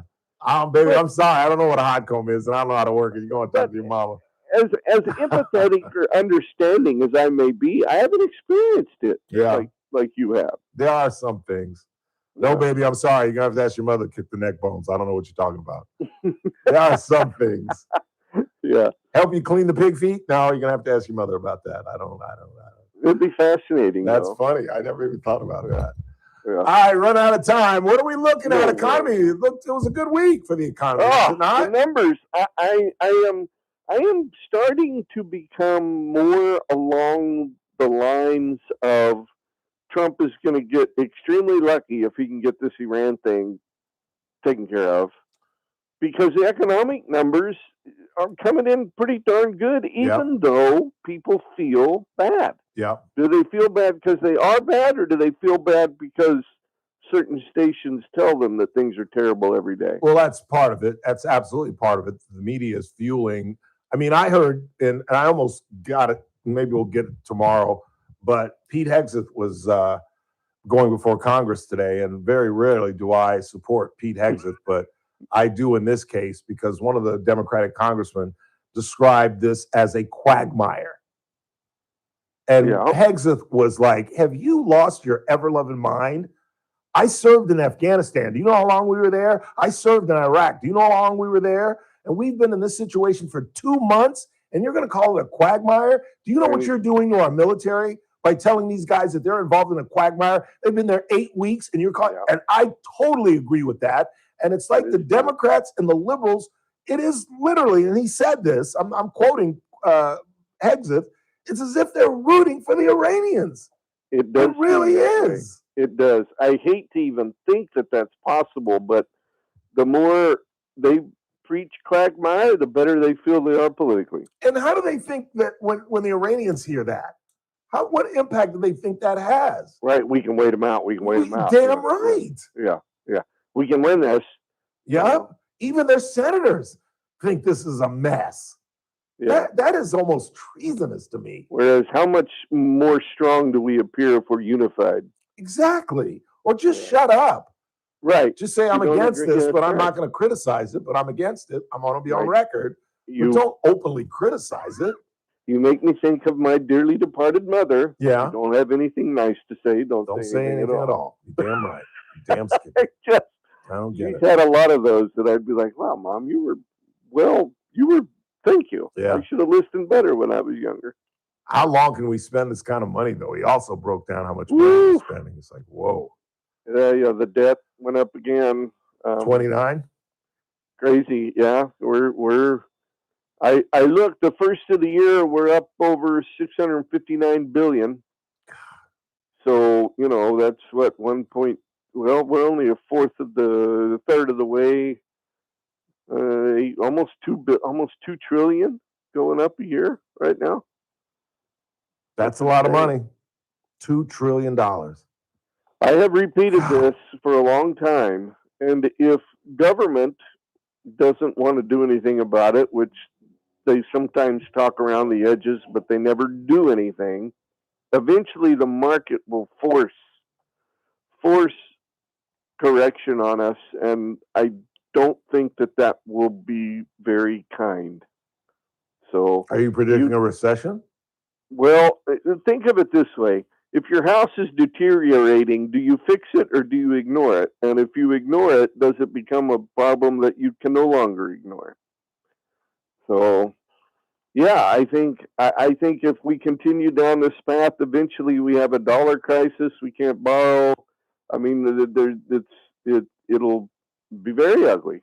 Yeah, I think you're right. I mean, a recession would be a good word to have if it gets, but I keep thinking that somebody will wake up and pull us out of it, but we don't change. No. Running out of time. Let's get a quick look at gold and silver. Yeah, gold was down a little bit. It was a 46.32 and change last I looked, down a little over 1% for the week. Silver 74.33. That's a good number. Yeah, not bad. It was down a little bit. Yeah. it has been since the war in Iran, if you will, if oil is up, markets and middles down, and vice versa. And it's odd because you would expect war and geopolitical risk to be good for the middles. That's what I thought. And I think it will happen. Something behind the scenes different is going on, but I expect middles to march northward here again pretty soon. Very good. Always good to talk to you, sir. Good luck with the Celts. We'll talk to you next week. We play tonight. Hopefully we'll get game 4 and not have to worry about Embiid anymore. I'm not so sure. Or maybe he'll get hurt. He has a tendency to. He does come up with back spasms and bone spurs. And But lately, what was the last? Appendicitis. Yeah. Oh, that's right. He had his appendix taken out. That's right. All right, so have a great weekend. Okay. We'll see you next week. Bye now. Daniel Petrie, quick time out. Read a couple text messages. Get to the board. Top of the hour. We're off to Philly. Talk to one of our favorite guests, Nick Ragone. It's the Ralph Bailey Show on News Talk 96.1, AM 1230, streaming live at kernradio.com. Kern Radio. Casey. And AM 1230, KERN. First Look with Scott Cox, morning 6 to 9 a.m.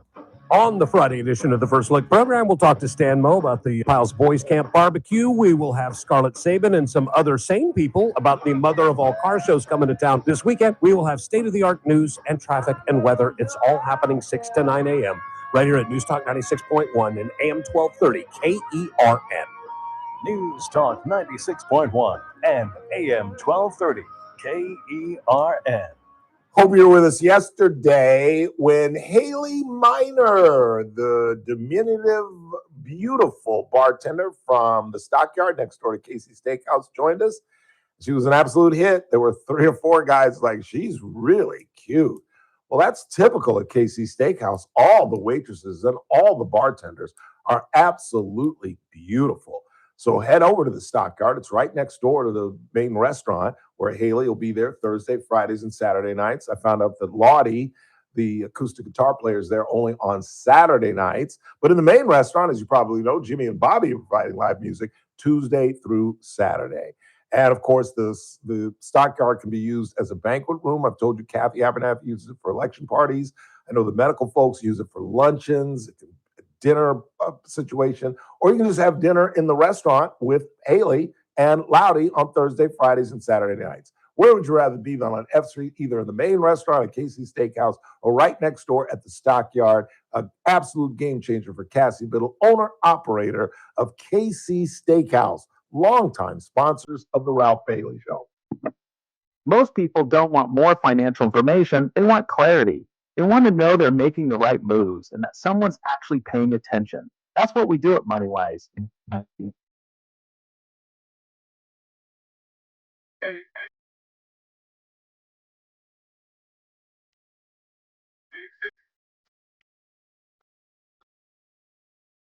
going to play all that audio at 5:30. We help you organize your financial life, plan for what's ahead, and make decisions with confidence, whether retirement is around the corner or still years away. And now you'll find us in a new place, the historic Woolworths building, right in the heart of downtown Bakersfield. A piece of local history reimagined for what's next. MoneyWise, thoughtful planning, real conversations.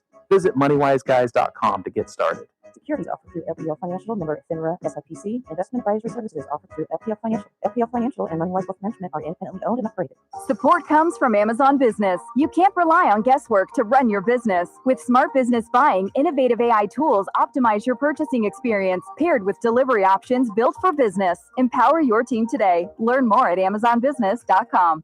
Giving your liver a spring cleaning is easy with Active Liver from New Nordic, the delicious daily detox that will keep you feeling your best. Search for Active Liver by New Nordic on Amazon or pick up some at your local CVS, Wegmans, or GNC. Ryan Reynolds here from Mint Mobile with a message for everyone paying big wireless way too much. Please, for the love of everything good in this world, stop. With Mint, you can get premium wireless for just $15 a month. Of course, if you enjoy overpaying, no judgments, but that's weird. Okay, one judgment. Visit mintmobile.com/radio. Upfront payment of $45 for 3-month plan, equivalent to $15 per month required. Intro rate first 3 months only. Then full price plan options available. Taxes and fees extra. Default terms at mintmobile.com. Clay Travis and Buck Sexton live at 9 a.m. Now.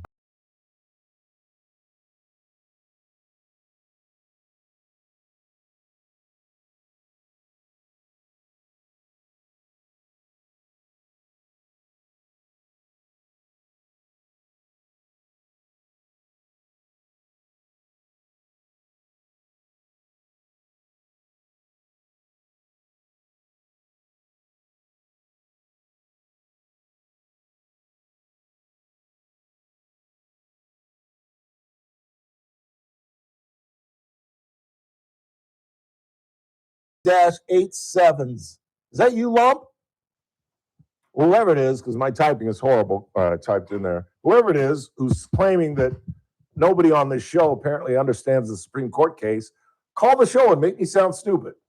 Come on, call the show. Since I don't understand the case, since I don't understand the civil rights movement, since I don't understand the Voting Rights Act and its impact on black folks and white folks and politics, call the broadcast. Let's go at it. Let's have a little 5-minute tete-a-tete. Since I don't understand the case, I don't give a damn if you're a lawyer, and I don't give a damn if you're Lumpy, my good friend. You have lost your mind. Call the show and let's go at it a little bit. Lump, if that's you, I don't know if that's you or not, but whoever is claiming that I don't understand the case, let's talk about it. Not now, because I'm talking about golf with my good friend Nick Ragone, but at the bottom of the hour, I'd be happy to go at it with you. And maybe you could explain the case to me since I don't understand it. And maybe you could explain the Voting Rights Act because I don't understand that either. I love this show. I love this job. But there are times just like, do I really have to put up with these people? Do I really? Is that why? Oh, that's right. I get a check. God dang it. And it comes promptly every 2 weeks. I don't even have to pick it up. It just drops into my account. So I have to put up with you people. Nick Ragone is next.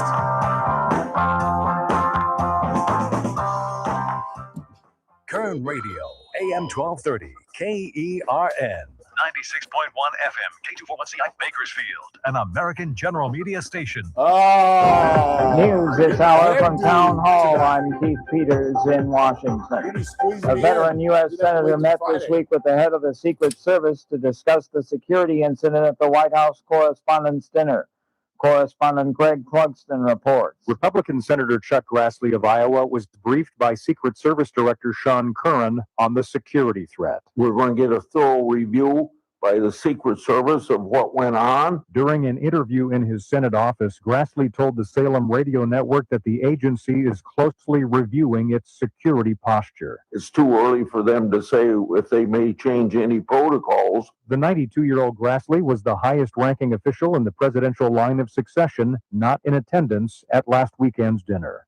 Greg Clugston, Capitol Hill. The White House Correspondent Dinner suspect will remain behind bars. A man accused of trying to storm the White House Correspondents Association dinner with guns and knives and attempting to kill President Donald Trump has agreed to remain jailed. Cole Thomas Allen did not enter a plea during his brief appearance before a judge in Washington, D.C., but the defense left the door open to possibly pressing for Allen's release before trial in the future. Prosecutors say Allen planned his attack for weeks and tracked Trump's movements online. He faces up to life in prison if convicted on the assassination count alone. I'm Lisa DeWine. Louisiana's congressional primaries won't be going forward as scheduled in May as a result of a U.S. Supreme Court ruling. Republican Governor Jeff Landry on Thursday issued an executive order suspending the congressional primary to give time for state lawmakers to draw new House districts. On Wall Street, the Dow up by 790 points. The Nasdaq rose 219. More at townhall.com. Looking for a great real estate agent? Someone who can help you sell your home fast and for top dollar? Go to ready.com, REDY.com. Because on Ready, agents will pay you just for the opportunity to sell your home. Yeah, on Ready, agents will pay you for your listing. Thousands of dollars up front just for a chance to sell your home. And it's easy. Just go to ready.com, enter your address, and when you want to sell. In just 48 hours, the best local agents are competing on Ready to be your agent with cash offers up front just to win your business. Hey, your listing is valuable. Don't give it away. Make those agents earn it. Get paid to pick your real estate agent. Go to ready.com or call 800-885-REDY. 800-885-READY. From the KERN Newsroom, your live and local news update. Your sewer rates are going up if you live in the Kern County jurisdiction. I'm Chris Davis. That rate increase was approved at this week's Kern County Board of Supervisors meeting, and it's an increase of just over 3%. For the single-family household, that takes the annual sewer rate up by $11.50 to $368 per year. The reason given for the increase was environmental considerations. The increase is expected to bring in about $6 million per year. You may remember that the Highway Patrol promised a 24-hour enforcement period this week that was meant to focus on speeding, and the Mojave District says they gave out 150 tickets in that 24 hours. They didn't break down what all of the 150 tickets were for, but they do remind you that speeding is a leading cause for crashes and ask you to put the phone down, pay attention to the road, and go lighter on the pedal. You may remember that the Bakersfield City School Board members gave themselves an annual stipend increase from $8,000 to $36,000 per year, then gave classified employees like bus drivers and mechanics a 2.5% raise, and now they've given teachers a 2% raise. Well, they haven't reached an agreement yet, and many teachers are saying that the offer is an insult with the cost of gas and food going up. The school board says they want the teachers to feel supported, but also have to work within their financial limits. In a burglary at the Star Smoke Shop on Plans Road that happened March 10th, Bakersfield police have not made any arrests so far, and they are hoping that you may know who did it. One of the suspects is a female with a heavy build, black hair, and tattoos on her right arm. The cars are a gray four-door Acura and a gray four-door Mercedes SUV. Police are asking for tips. I'm Chris Davis in the KERN Newsroom with news every half hour and when it breaks on News Talk 96.1 and AM 1230. KERN. To the rest of the world, in a month from now, this Hollywood big shot's gonna give you what you want. Too late. They start shooting in a week. I'm gonna make them an offer again with you. The Ralph Bailey Show. News Talk 96.1 and AM 1230. KERN. And I've seen the promised land. I may not get there with you, but I want you to know tonight that we as a people will get to the promised land. Call in or text to 661-842-KERN. That's 661-842-5376. Listen live at KERNradio.com. Now, the host you've been waiting all day for. Live from the KERN studio, here's Ralph Bailey. Final hour of the broadcast on this Thursday. It's the Ralph Bailey Show on News Talk 96.1 and AM 1230. And we're streaming live at KERNradio.com. Still lots to do. I got some miscellaneous audio that I want to play for you. A young Morehouse man has broken the Reverend Dr. Martin Luther King's record as the youngest entrant to Morehouse College. A 13-year-old has entered Morehouse College. Does that lessen the academic bar at Morehouse College that a 13-year-old can get in? I don't know. Teenagers have gotten into Harvard. Here's the question that I have, though. What if this 13-year-old hooks up with a freshman? Is that statutory rape? Yeah, 110%. She's 18, he's 13. Time of your life, kid. We still got lots to do coming to the bottom of the hour. Like I said, I got some, I'll tell you the story of the Morehouse kid.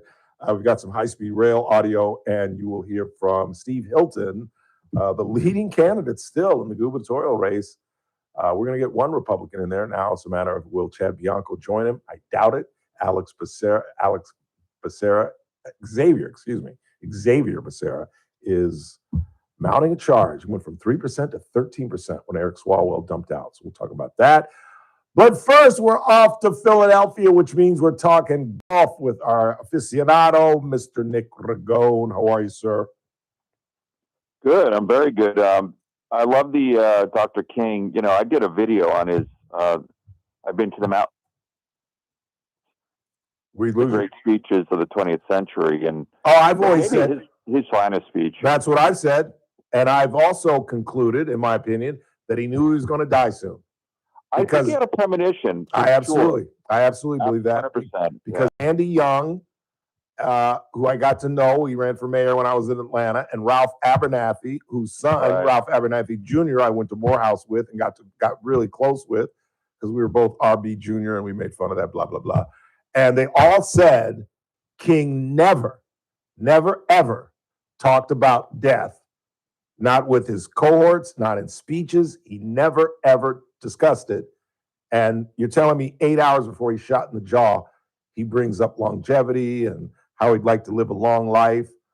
But I'm not going to make it, basically. I'm not going to get there with you. But we as a people will get to the promised land. I think he had a premonition for sure. You know, he wasn't going to go that night. Dr. Abernathy, he wasn't feeling well, and Dr. Abernathy was going to fill in, and they got to the church, and he saw the overflowed crowd. Abernathy did, and he sent Andy Young back to the hotel. It said, "Yeah, you got to come here." And he said, "I'm not." Yeah, he said, "I'm not going, Andy. I'm not going." And he said, "Dr. King, it's pouring rain." And he said, "There's more reason I'm not going."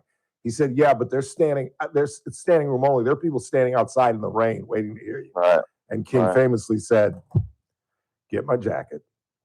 And he went and spoke. And like I said, I agree with you. I think it was fun. I think it's better than I Have a Dream, that speech. Yeah, because he extemporized it all. Like he was feverish. You could see it. He was sweating. He got emotional at the end, and he made a bunch of historical references going back to the ancient Greeks. I mean, it's like a tour de force as far as weaving in history. Yes. Going through the Enlightenment, and then even going to the Gettysburg Address. Like it is amazing. He extemporized the whole thing. Yes, he did. Most of his speeches, and the Constitution, where he talked about somewhere I read. Right. That's a classic line that he always used. Yeah, I've talked about communist Russia. I mean, it really is an amazing speech. I did one of my first videos I did was on that. It's still one of my favorites. Oh, really? You got to send. I've never seen it. I want to see that. Yeah, I did a video. I did a 5-minute video on it. It was I think it's one of the all-time great speeches. I know that speech by heart. I literally know that speech by heart. Good. Don't ask me why I learned it by heart when I was in Morehouse. More Americans should. Yeah, it Speech really making is a lost craft. It really is. And he had a unique ability. He just, his He had voice. preternatural ability. Some people were just gifted in that way. Yeah. He certainly was. He absolutely was. Lincoln wasn't a great orator. He was a great user of words. There's a difference. Dr. King was a great orator in that, you know, great speech making, it's a combination of things, but it's also a cadence, right? There's a funky cadence to it, and he had all of that. Yes. Yes. So, you know who else had a great cadence? Was John Kennedy. Yeah, he did. Great He had cadence. staccato Boston Brahmin accent, but he did. Yeah, I mean, that's right. Even Reagan Reagan read off a prompter mostly, but those were his words. He wrote almost all of his speeches. People don't realize Reagan wrote his speeches and he labored over them. Yeah. And he had a cadence too. It was his, that's sort of folksy mannerisms, but great orators have their own rhythm and cadence and they don't deviate from it. Yep, I agree 100%. So explain what's going on with the Live Tour. Well, I think it's over for them. I mean, the TIF pulled out all their funding. The Live put out a statement today saying they brought on some new board members and they're looking for alternative funding. They're not going to get it. There's no business model on the planet that makes sense for any outside funding. I mean, they spent a couple $1 billion and had a $100 million return. And so it's the end. I don't know that they'll play another event. I think if PIF has pulled out the funding immediately, which it sounds like it, I think they're done. It's now the question becomes what happens to the stars. Yeah, only the stars, because the middling ones, the Bubba Watsons and those guys, there's no road back for them, really. I mean, I don't think the tour needs them. It comes down to Bryson, John Rahm, Joaquin Neiman, Cam Smith. Maybe it's 8, 10, 12 people. What do you do with the Lee Westwoods and Sergios who are going to turn, Sergio and Bubba Watson will turn 50 soon. So as a Champions Tour, as somebody who has a Champions Tour event, I'm interested in having them on the Champions Tour because they're big names. But I think now it becomes a question of what's the path forward for, Rahm and DeChambeau, which are really the marquee names that they care about. And And my guess is they'll figure a way back, but it's not going to be as easy as the Brooksy or Patrick Reed one, because they had a chance to take that and they didn't. I think now that they have no options, the live guys, I think the PGA Tour is going to look at it a little bit differently. Good, and I think they should. I think it should be a little bit harsher. You took the dough, you took the risk, you walked away from the tour that's made you a millionaire, that's given you everything you have in life. You know, I love listening to Lee Trevino, because he is one of the few golfers who is truly, because he grew up poor, obviously, was a United States Marine and got to play golf as a Marine. But he's one of the few guys that always says, you know, everything I have is because of golf. And is just truly appreciative. And those guys just aren't. I don't think that generation understands, you know, that you're making stupid money to play a game. You know, it's the typical sports issue with athletes. You know what I'm saying? I don't know. Yeah, I mean, I think they understand it. I think it's so much, it's generational wealth that I don't think they care as much. I mean, I think Bryson, if they said, look, you're not coming back for a couple of years, he'd be like, all right, I'll go do YouTube and I'll play majors and occasional DP World Tour event. And I don't think he's bothered by that. I think Rahm is unique in that he really screwed his legacy, because he was on trajectory to be one of the greats, kind of a PGA stalwart, one of the greats, and he blew that all up. He's played, you know, I mean, it's hard to say. He hasn't played good golf in the majors. And so I think he really is the one because I don't think Bryson liked being on the tour anyway. I think he is more comfortable doing YouTube and playing in majors.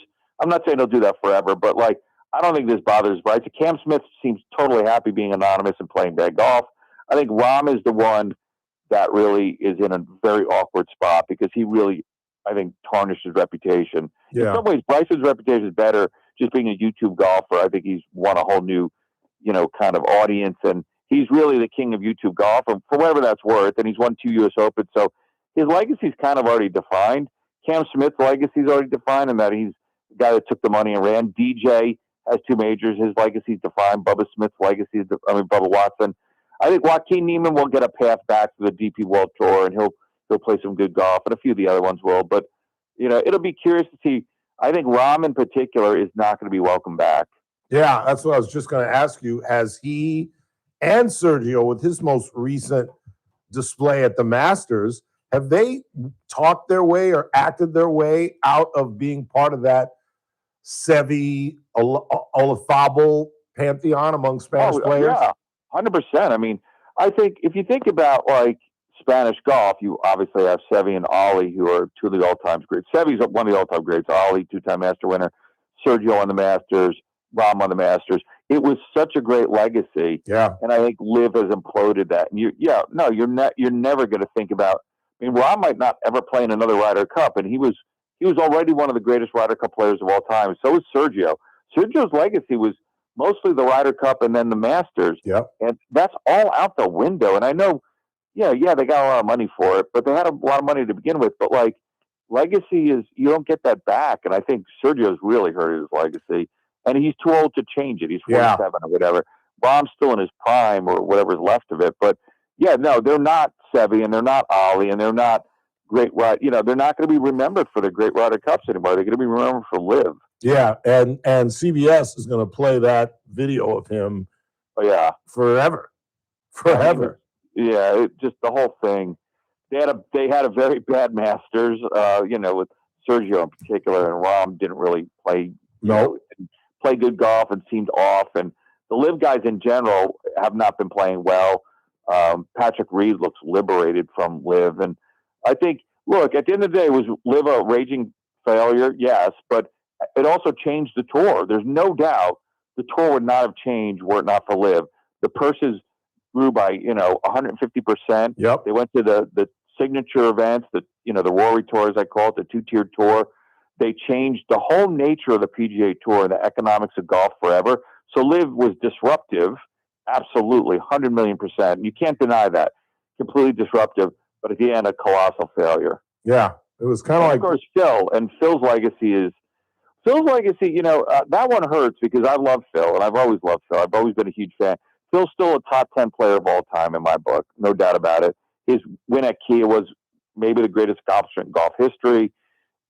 He's actually very entertaining on YouTube. I love watching him, But, there's no doubt that LIV is a big part of his legacy. He was supposed to be an elder statesman. He was supposed to, play on the tour and then do TV work and be a starter at the Masters and, tell stories forever. And that's all gone. Yep, it really is. I was never a fan.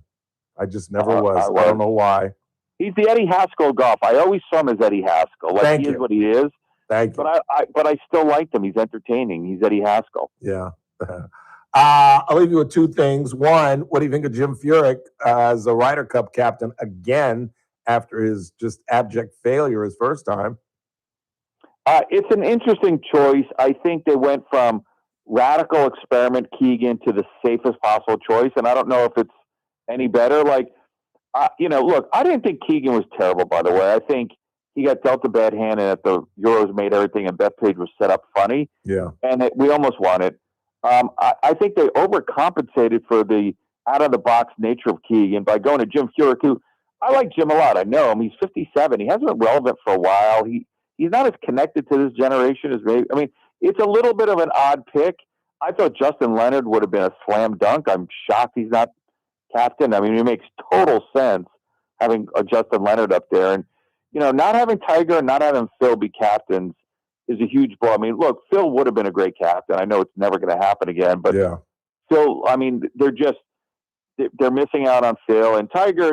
Maybe someday he'll be who knows? But I think you're missing the two. Look, in the last 40 years in American golf, there's two names, Tiger and Phil. They weren't at the Masters this year for the first time since '94. They might not ever captain a Ryder Cup, which seems bizarre, but that's possible. Yeah. And so I don't look.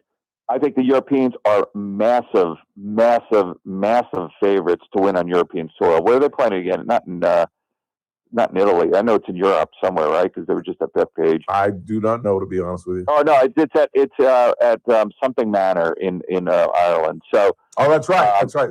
Because I did know that. So I think honestly, Ralph, I think he's. I don't want to call Furyk a sacrificial lamb, but I think they're just throwing him into the Coliseum, into the Lions pit, because first of all, we haven't won on European soil in 2 decades or something, and so the idea that this American team that's a little bit in tatters, and Jim Furyk is the captain, the late captain, is going to go to Europe, which is on a high, which you have Rory playing great golf, you got Fleetwood playing great golf, Matt Fitzpatrick. Fitzy, both of them playing great. You can have the Fitzy brothers on there. Yeah. Fitzpatrick, to me, is maybe the best player in the world right now. Yeah, I agree. That was going to be my last question for you. Yeah. So anyway, I think it's a long shot that the Americans win, and I think Furyk's a little bit of hey, you got to take one for the team here. Yeah.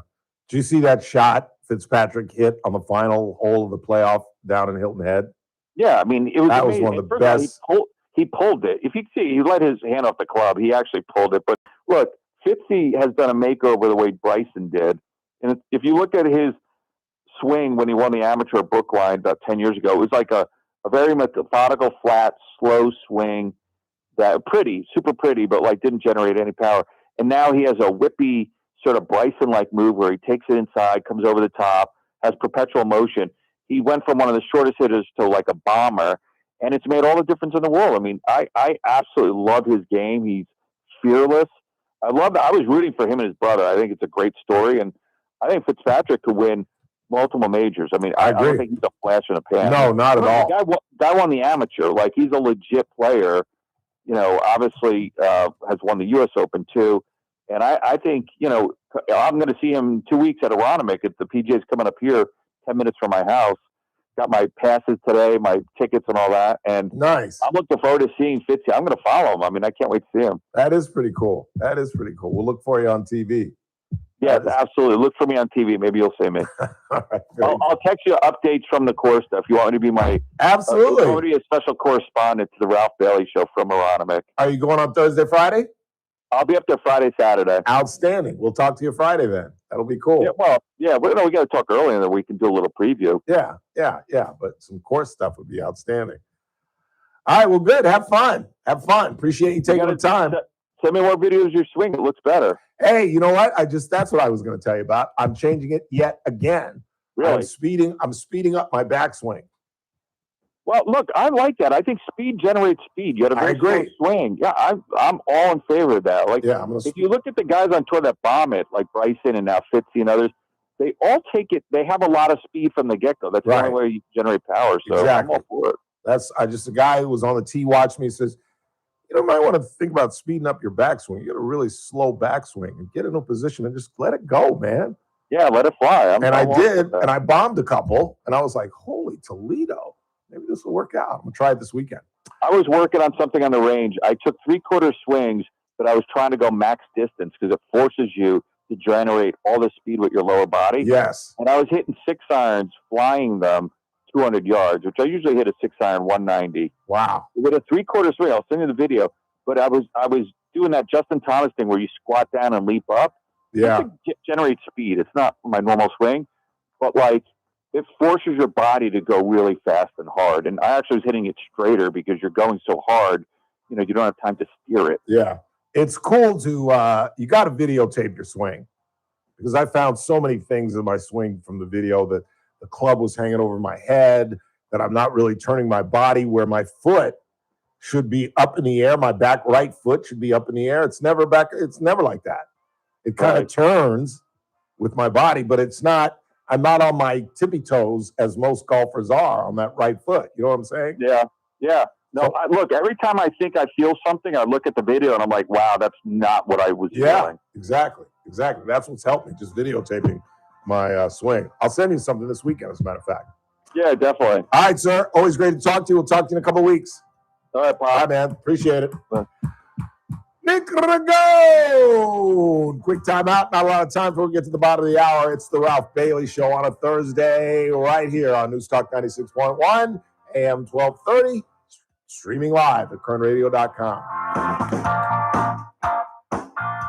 Kern Radio, News Talk 96.1 and AM 1230, KERN. First Look with Scott Cox, mornings 6 to 9 a.m. On the Friday edition of the First Look program, we'll talk to Stan Moe about the Piles Boys Camp Barbecue. We will have Scarlett Sabin and some other sane people about the mother of all car shows coming to town this weekend. We will have state-of-the-art news and traffic and weather. It's all happening 6 to 9 a.m. right here at News Talk 96.1 and AM 1230 KERN. News Talk 96.1 and AM 1230 KERN. Meet Paul Sheldon's client, Dr. Roland Rodriguez. Hello, this is Bakersfield General Surgeon Dr. Roland Rodriguez, client and friend of Mr. Paul Sheldon. It is my great pleasure and privilege to relate to all of you my absolute exemplary experience with Team Paul Sheldon. I have also referred a number of my colleagues to Paul Sheldon's office, only to receive the most stellar feedback from my doctor friends regarding the office's expert navigation through the complex maze that is Medicare. And even though Paul Sheldon himself is now facing some temporary health challenges, his longstanding and most experienced and expertly trained team of ladies, Christine, Kelly, and Lynn, continue to masterfully guide the clients through the complicated world of Medicare. You most definitely could not possibly do any better than to reach out to Paul Sheldon several months before turning 65. Thank you. When Medicare matters, our team has the answers. Team Paul Sheldon. 398-2298. Support comes from Amazon Business. Unlock smart business buying with fast, free delivery on millions of items and practical AI innovations that automate repetitive tasks so you can make smarter decisions faster. Learn more at amazonbusiness.com. Giving your liver a spring cleaning is easy with Active Liver from New Nordic, the delicious daily detox that will keep you feeling your best. Search for Active Liver by New Nordic on Amazon or pick up some at your local CVS, Wegmans, or GNC. Here's a tale of Becky. Didn't know what to do with new meds prescribed and no real cost clue. She squinted at prices, that can't be right. Then tapped GoodRx and saw the light. She can get a deal. Book telehealth if she feels. Learn about those meds without any stress. That one little app does all the rest. Even my horse downloaded it. Dang, save time and money on prescriptions. Check GoodRx. GoodRx is not insurance. Are gas prices the final straw to break the camel's back? Are you drowning in debt so that more gas means you can't pay for other essential stuff? Are you getting collection calls, emails, and texts on credit cards, medical debt, loans, buy now, pay later, and so forth? The attorneys at Clean Slate BK Group have a solution to make the nightmare go away. CSBK can stop the harassment, get rid of the balances, maybe even get your car payment reduced, and get you reset in the right financial direction for a fraction of the time and money of a debt settlement program. A Chapter 7 BK takes about 6 months, and at the end, the financial straws will be off your back. Log on to csbk.com and read what real people just like you have to say about what CSBK has done for them. This is an attorney advertisement. Your results may vary, and prior results do not guarantee a similar outcome. Clean Slate BK Group PC, located at 2300 Westwood Boulevard, Suite 105, Los Angeles, California 90064, is responsible for the content of this ad. For more information, visit csbk.com. That's csbk.com to end your financial nightmares. Hey folks, Scott Cox here, host of the First Look with Scott Cox radio program. You are listening to the Ralph Bailey Show right here on News Talk 96.1 and AM 1230 KERN.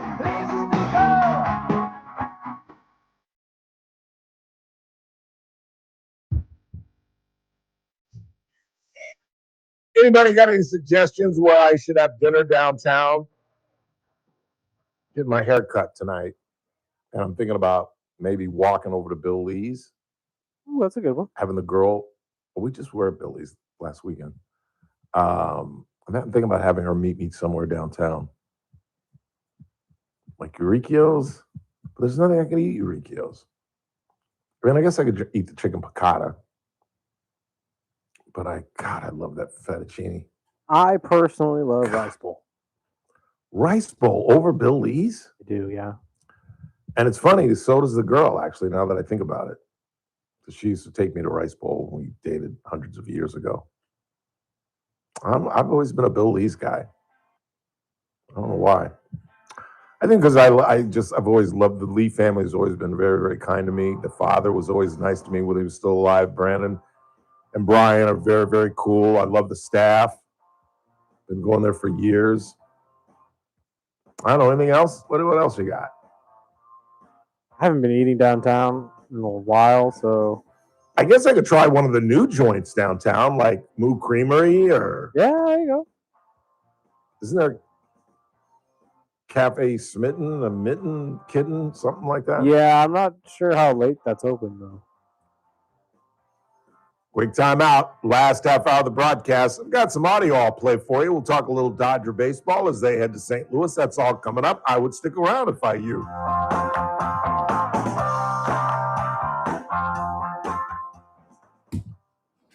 Kern Radio, News Talk 96.1 and AM 1230 KERN. News. I'm Keith Peters in Washington. President Trump has signed a bill funding much of the Department of Homeland Security and ending the longest agency shutdown in history. The bipartisan funding measure passed the House earlier Thursday. The Trump administration had warned that temporary funds to pay Transportation Security Administration and other personnel would soon run out if Congress failed to act. Louisiana's congressional primaries are not going forward as scheduled in May as a result of a U.S. Supreme Court ruling. Republican Governor Jeff Landry on Thursday issued an executive order suspending the congressional primary to give time for state lawmakers to draw new House districts. That came after the High Court on Wednesday struck down a majority black congressional district in Louisiana. More details available at srnnews.com. Kern Radio, News Talk 96.1 and AM 1230 KERN. Headlines from the KERN newsroom. I'm Chris Davis. Your sewer rates are going up if you are in the Kern County jurisdiction. The Board of Supervisors has approved an annual increase of $11.50, which means you will pay $368 a year for a single-family household. The reason they are giving is environmental concerns, and they hope that'll bring in about $6 million each year. Teachers and the Bakersfield City Schools are at odds over the 2% raise offer the teachers got. That's after classified employees got a 2.5% offer. and the board member stipend was raised from $8,000 to $36,000 per year. A person connected to the campus of Justin Garza High School in Fresno County has tuberculosis, say authorities in that county.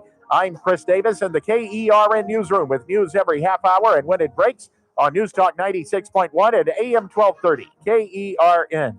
Warmer weather is finally here, and that means cookouts, ball games, and maybe enjoying some time on the water. But it also means lots of heavy foods, sweets, and maybe an extra adult beverage or two. Thank goodness we both take Active Liver from New Nordic. Did you know your liver works around the clock processing food, sugar, alcohol, and everyday toxins? All the things that can really impact your health. That's why daily support matters. Active Liver is designed to protect normal liver function and support your body's natural detox process. With trusted natural ingredients like milk thistle, turmeric, and artichoke extract, it's gentle enough to take all year long. No harsh cleanses, no extreme detoxes, just simple daily liver support. We really feel the difference. Active Liver helps us enjoy the good things in life with peace of mind that our liver isn't working overtime. Active Liver is available online at Amazon or NewNordicUSA.com, and you can find it in stores at CVS, Meijer Grocery, Wegmans, and now Active Liver is available at your local GNC. First Look with Scott Cox, morning 6 to 9 a.m. On the Friday edition of the First Look program, we'll talk to Stan Moe about the Piles Boys Camp Barbecue. We will have Scarlett Sabin and some other sane people about the mother of all car shows coming to town this weekend. We will have state-of-the-art news and traffic and weather. It's all happening 6 to 9 a.m. right here at News Talk 96.1 and AM 1230 KERN.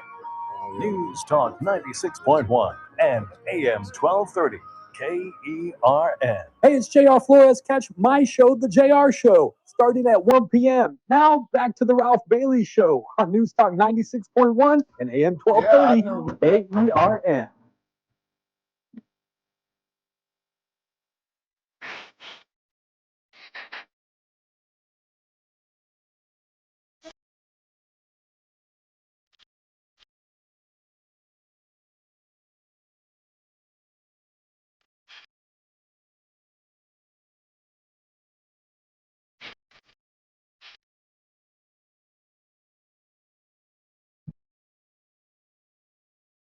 I hate talking about my golf game with Ragone.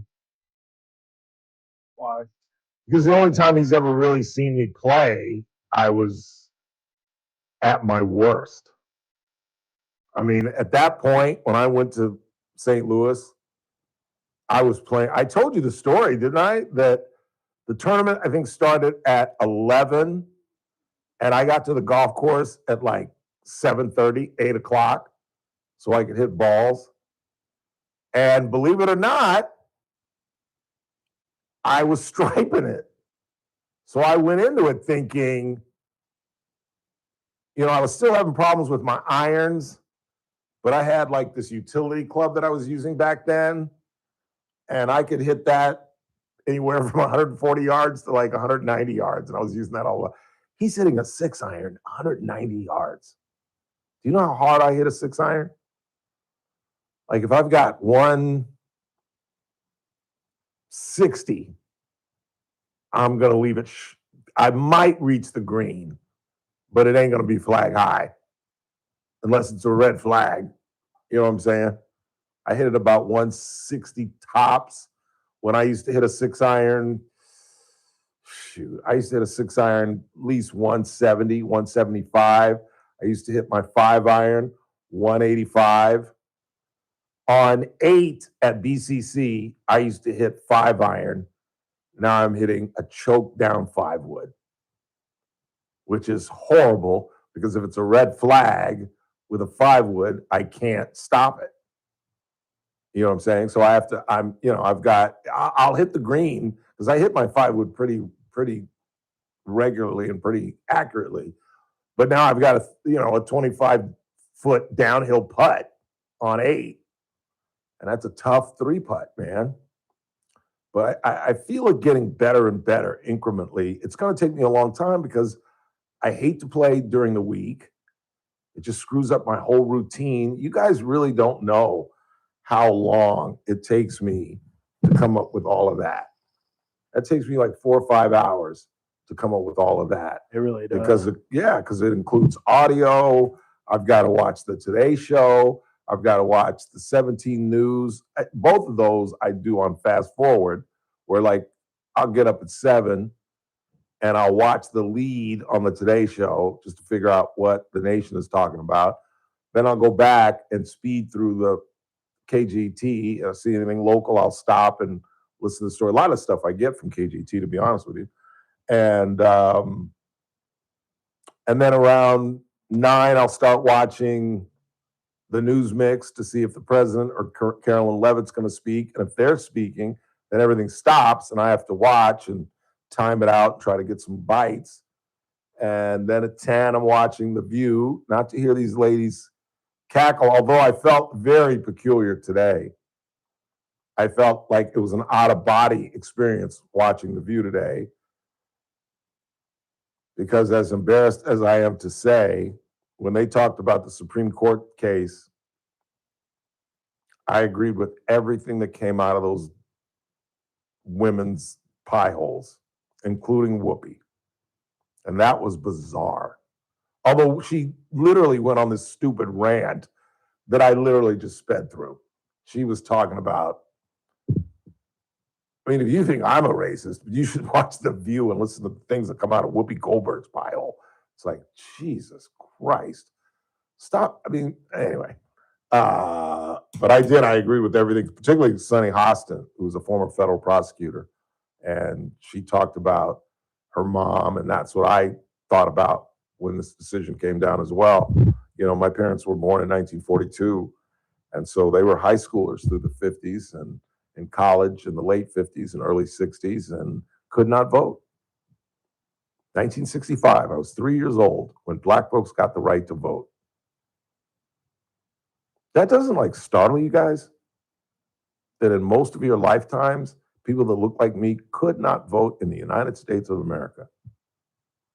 And Lyndon Johnson was smart enough to create the Voting Rights Act, and now this Supreme Court has totally gutted it and said essentially, you can create any kind of district for a Republican or a Democrat, but not for a black person. No, sir. And we'll see what's going to happen. That's the great thing about politics. It's much like sports, that you can make all the speculation and all the predictions that you want, but inevitably we'll see who's right. We'll see who's wrong. And I just think that this is going to devastate the participation of blacks in the legislature, and that's not a good thing. Call me crazy, but I'm one of these people. Pete Hegseth, that's why I know I'm right, because Pete Hegseth was the one, he testified today about how diversity was killing the military and how they've gotten rid of DEI and all this, and it's just total merit. It's just not true. Diversity is a wonderful thing. It truly is. Now, should people that are incapable of doing the job be given the job because they're a woman or because they're black or because they're Latino? No, of course not. But that's always been the premise, that DEI hires are only hired because of their color or their gender. And that was the problem with affirmative action, that it was this belief that incompetent people were getting jobs simply because of their skin color, which was never the truth. I am a product of affirmative action. Absolutely. I had won a press club award for a column that I wrote with Stephen Mayer, who's still on the Bakersfield Californian. We wrote it while we were in college. And I met Ron Feynman, who was the news director at Channel 23, because, you know, if you write something your senior year in college and you go off to work, you're not going to get rewarded till the other year. You see what I'm saying? You don't get rewarded. The awards don't come out the year that you write it. It's submitted to a press club from a different community. I think the press club was using San Diego, and then they send it back with the winners. You have to nominate yourself. You have to submit something, and then they sift through them and they send it back. So it was a year. So I was working when we won the award, and it just kind of illustrates what I'm talking about, and this idea that there has to be an equal playing field. There has to be an even level playing field. And how do you correct it without trying to make the playing field level, unless again you believe that already. And I don't see that as the truth. Let's go through some quick. Oh, let me tell you the Morehouse story. The story of this kid at Morehouse. This is a great story. I love this story, although he breaks Dr. King's record. And this was sent to me by a listener, as a matter of fact. Let me see if I can read this. A 13-year-old has officially accepted his admission to Morehouse College, making him younger than Dr. Martin Luther King Jr. when he entered the prestigious HBCU at age 15. Joshua Sudith received over 20 college acceptance letters from across the country, but his heart was set on Atlanta. By 18 months old, Joshua was already a fluent reader. By age 3, he became a published author before even setting foot in a kindergarten classroom. Morehouse builds leaders, Joshua said. Knowing that Dr. King walked these same halls at 15 makes me feel like I'm exactly where I'm supposed to be at 13. Joshua plans to dive into a curriculum that challenges his advanced capabilities while embracing the brotherhood Morehouse is known for. It's poorly written, but it's a great story. 13 years old. I'm not sure if what do you think of this? A 13-year-old on a college campus?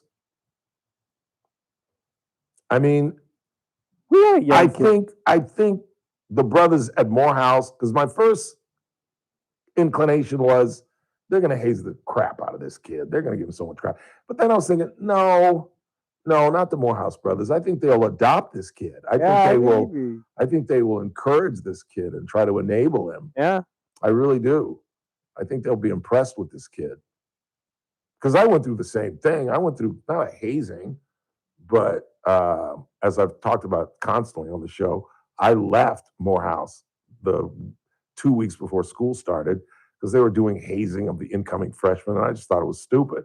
I wasn't going to be a part of it, and just did the boogie tie IA, and I was resented. My first couple of weeks at Morehouse was very difficult because they resented the fact, who's this? Oh, is the Cali kid? Is that the rich Cali kid who was not going to go through what we're going to go through? And he went downtown and stayed in a hotel. And these guys were like mean to me. And then once they realized that I could take it and I didn't bother me, I was like, oh, I don't give a damn. You got to talk to me. My mama loves me. They kind of embraced me. It kind of made me endeared to them that I didn't buckle, that I wasn't like, why don't you guys like me? When I was just like, screw you. I was like, I don't care. We're not inviting Bailey. So I think they will embrace him. I really do. I hope so, at least. Let's play some high-speed rail. You want to hear the waste that is involved with high-speed rail? Listen to this piece that I found on Reels last night. Which one was talking about? Zavala or the other one? The other one. Well, we have a new estimate for California's high-speed rail. You might want to sit down first, maybe lie down. The current projection for the full Phase 1 build-out is $231 billion. That's up from the $33 billion voters were sold on back in 2008, which means the cost has only gone up by roughly 7 times. And by California standards, that's practically on budget. Now, when voters signed off on this in 2008, the dream was a high-speed rail line between San Francisco and Los Angeles. The current, revised, dramatically humbled version of that dream is a train connecting Merced and Bakersfield by 2033.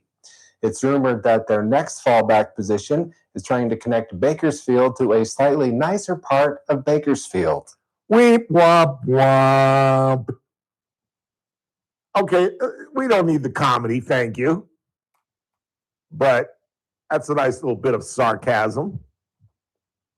It is crazy to think Bakersfield and Merced, that ever popular jaunt, $231 billion. Do you understand that we didn't spend that kind of money on the moon? We didn't spend that kind of money making like Titanic, like these major motion pictures. We don't spend that kind of money. In fact, the only one that's spent that kind of money in government is Christine Ohm. Oh, no, hers was 200 million, my bad. Hers is just 200 million. But this is crazy. And this thing's been going on since 2008. And why can't a legislator put some legislation together and just say, let's punt? Let's just punt. I suppose we can at this juncture, but they're talking about 2033. That's when the Merced to Bakersfield thing will be finished. So when is this San Francisco LA thing going to be finished? They're talking about 20, I think he said 2050, something like that. I'll be long gone, Jack. I ain't never going to ride LA, San Francisco. Maybe my ghost, but I don't know. Meantime, here's Ashley Savala. She was at a recent meeting of the HSR folks. I have a brief update on the California high-speed rail and some transparency questions that have come up. I'm actually outside of the California High-Speed Rail Authority board meeting where they were set to vote on a problematic business plan for this upcoming year. I will link this story about the issues surrounding that plan in my bio, but basically lawmakers say it lacks transparency and key information that is required under state law. Because this plan lacks key information around cost, schedule, and other details that are required, it's not in compliance with what the state expects. Anyway, the main thing that I wanted to update you on is that the High-Speed Rail Authority CEO, Ian Chowdhury, has said he wants to be transparent about this project. We've been asking for an interview with Mr. Chowdhury for 9 months, specifically for him to come on California Politics 360.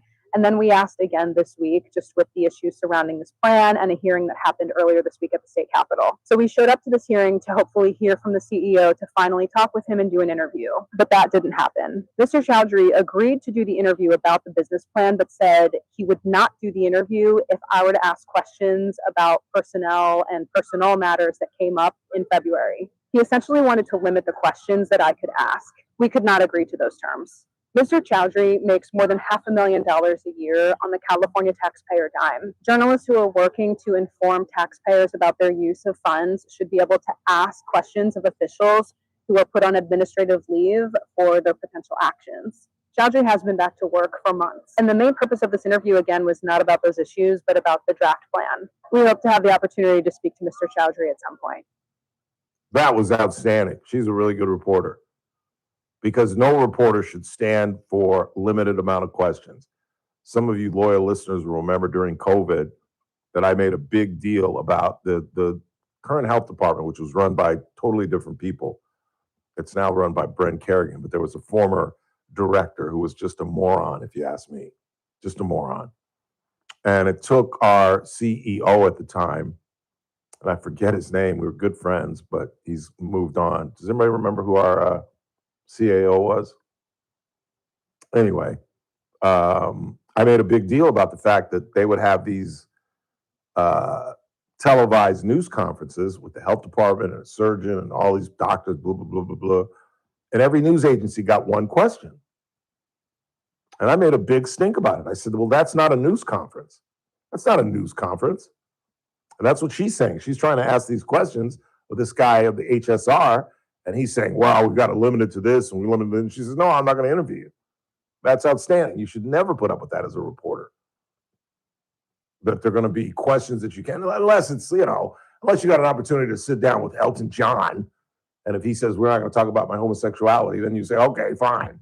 I mean, if you got an interview with Donald Trump and he tells you there's a topic you're not going to discuss, you agree to it. But if it's something like this, if it's an investigative probe, if it's something that the community and the constituents need answers to, then you don't accept the powers that be telling you that they're not going to answer certain questions or that your questions are going to be limited or the amount of questions are limited. You can limit the amount of time that you give me, but you're not going to tell me how many questions I can ask you, or you're not going to tell me what I can ask you. That is one of the foundations of being an interviewer. And I've always told people, you have no idea. And I can name some names and some organizations of people that try to come in here and give me a list of questions. And I have to politely, and they always get bent out of shape, but I politely say, I don't work like that. I don't even write down questions for myself. I try to listen to what you're saying and react to what you say. The issue for young people that get into this business, whether it's television, radio, or newspaper, is that if you're going to interview Chris Burdick and you write down all these questions for Chris Burdick, and you say, okay, I'm going to ask him number one question, I'm going to ask him number two question, and you ask him the number one question, do you believe in God?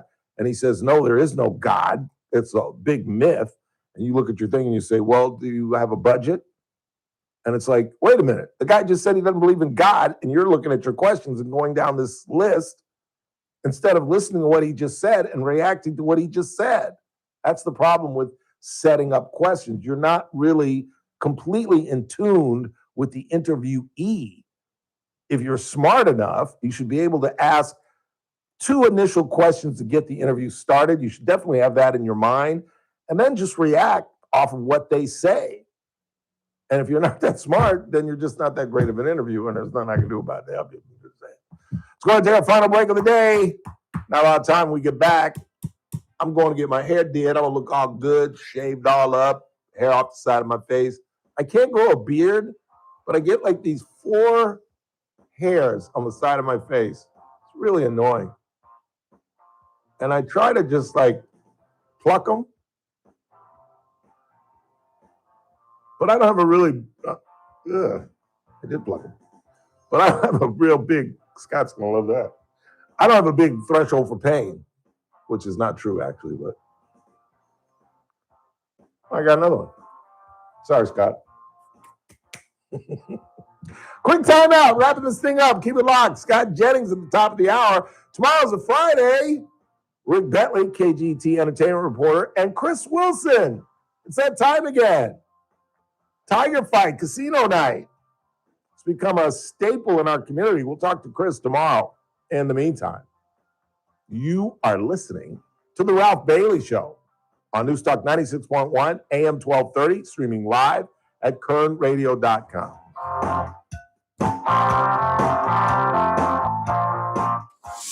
Kern Radio, News Talk 96.1 and AM 1230, KERN.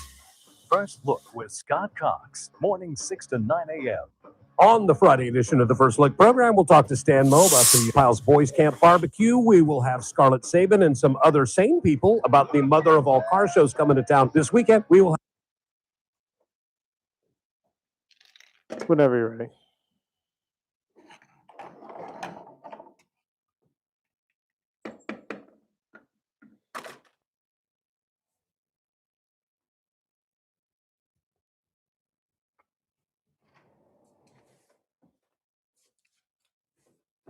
I lost her head.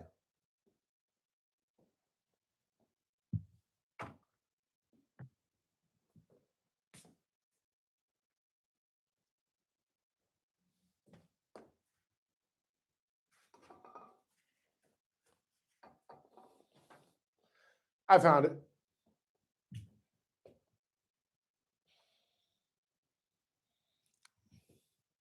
I got to buy some glue. I got to fix that.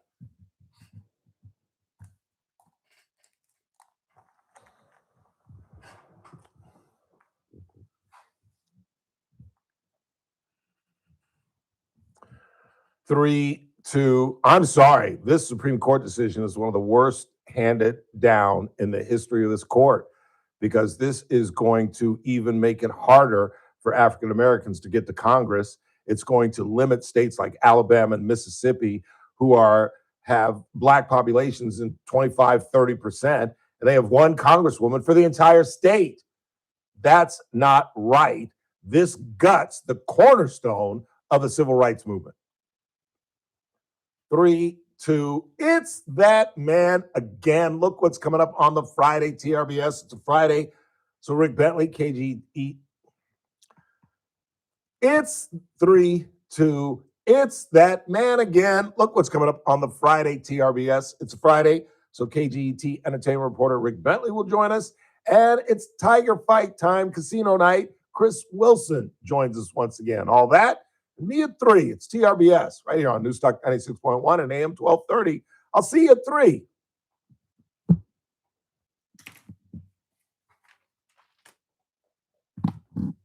.org. Trucordia, a new name but a trusted partner for Kern County businesses. At Trucordia, we provide business solutions that include comprehensive commercial insurance and proactive risk strategies to help protect your company and keep operations running smoothly. We also offer benefit solutions with flexible options for both businesses and individuals, supported by easy online tools and hands-on local service that makes everything simpler. For guidance you can count on, call Don Coons at 661-401-2280. Trucordia, building trust. Clay Travis and Buck Sexton, live at 9 a.m. Now back to the Ralph Bailey Show on News Talk 96.1 and AM 1230 KERN. And that's how it's gonna be. A lovely day, lovely day, lovely day, lovely day, lovely day, lovely day, lovely day, lovely day, lovely day.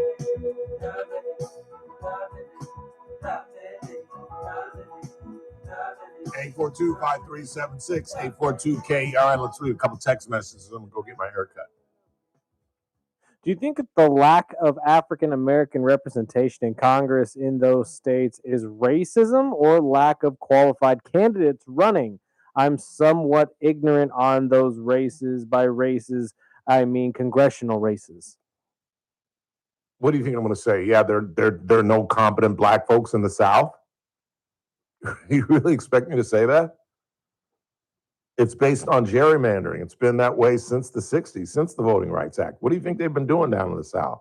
Why do you think the representation is so low? You really think it's because there are no competent black people in the South? I'm from the South. My father was from the South. My mother's from the South. Dr. King was from the South. There have been some pretty bright people from the South. That's the craziest text message I've ever heard. What else you got? No competent black folks in the South. Good Ralph, God try almighty. the 1800 restaurant. 18? Oh, I've been there a long time. The youngster, the 31-year-old, loved to go there because she loved the alcoholic milkshakes that they have. I can't get anywhere near that place. My A1C would go out the freaking roof. Have you ever had one of those things in there? Not the alcoholic ones, but I've had the milkshake. It's pretty good. Oh my God. They've got an alcoholic one. I think they put rum in it or something. Probably. It would make sense with Yeah. chocolate, and I would Yeah. assume. It was really good, but no, I'd have an 8 A1C if I went near that place. What else you got? One more. Moo Creamery's new location is great, and they sell alcohol. That's from Mario. Yeah, Mario, but it's always, every time I drive by there going to Mexicali, there's a line outside the door, and I'm not waiting to eat. This ain't LA. I ain't waiting half an hour to get in. Hell, I don't wait a half an hour to get in Luigi's. But what are you going to do? Want to thank Mike Turnipseed, our money man Daniel Petrie, and of course our good friend Nick Ragone. Tomorrow's a Friday. Rick Bentley will be here at 3:30. We'll talk to Chris Wilson about pediatric cancer and, of course, Tiger Fight, which is all about their casino night. But in the meantime, for Chris Burdick, I'm Ralph Bailey. That's what's really going on. I will rap to you tomorrow.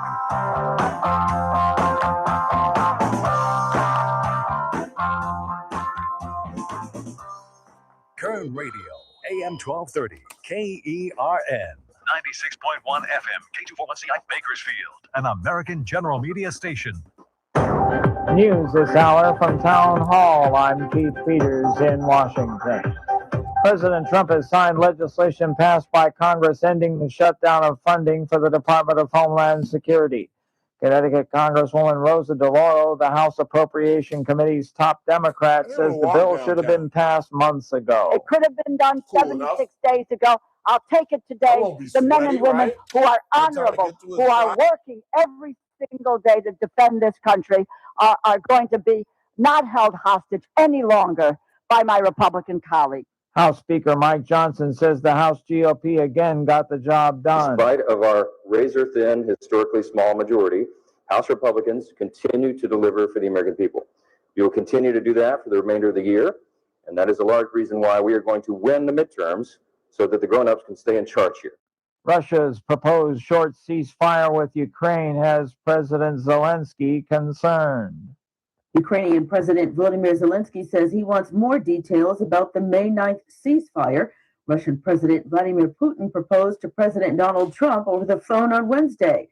The break in attacks coincide with Russia's Victory Day. Zelensky says he wants to know whether the short-term ceasefire would be a few hours of security for a parade in Moscow or something more. And Ukraine is proposing a longer-term ceasefire. Meanwhile, Russia launched overnight attacks in a central Ukrainian city, as well as in the southern port city of Odessa. And Ukraine continued striking industrial facilities inside Russia for a second day in a row. I'm Donna Warner. All the arrows were up on Wall Street today. The Dow Jones Industrial Average rose 790 points. The Nasdaq up by 219. The S&P 500 advanced 73. More on these stories at townhall.com. Advantage Gold, America's #1 precious metals company, is sounding the alarm that a storm is coming and that now is the time to diversify your portfolio before it's too late. That's why we're offering an emergency gold and silver protection kit valued at $49, absolutely free for anyone who calls today at 800-900-8000. This kit includes critical information for investors with a retirement account seeking to own physical gold and silver, but want to do it tax and penalty free. Advantage Gold has helped investors protect and secure their wealth with physical gold and silver since 2014. Call Advantage Gold now at 800-900-8000 and we'll rush your emergency gold and silver kit plus a free copy of Ken Rogoff's book, Our Dollar, Your Problem. See how gold and silver can help you protect and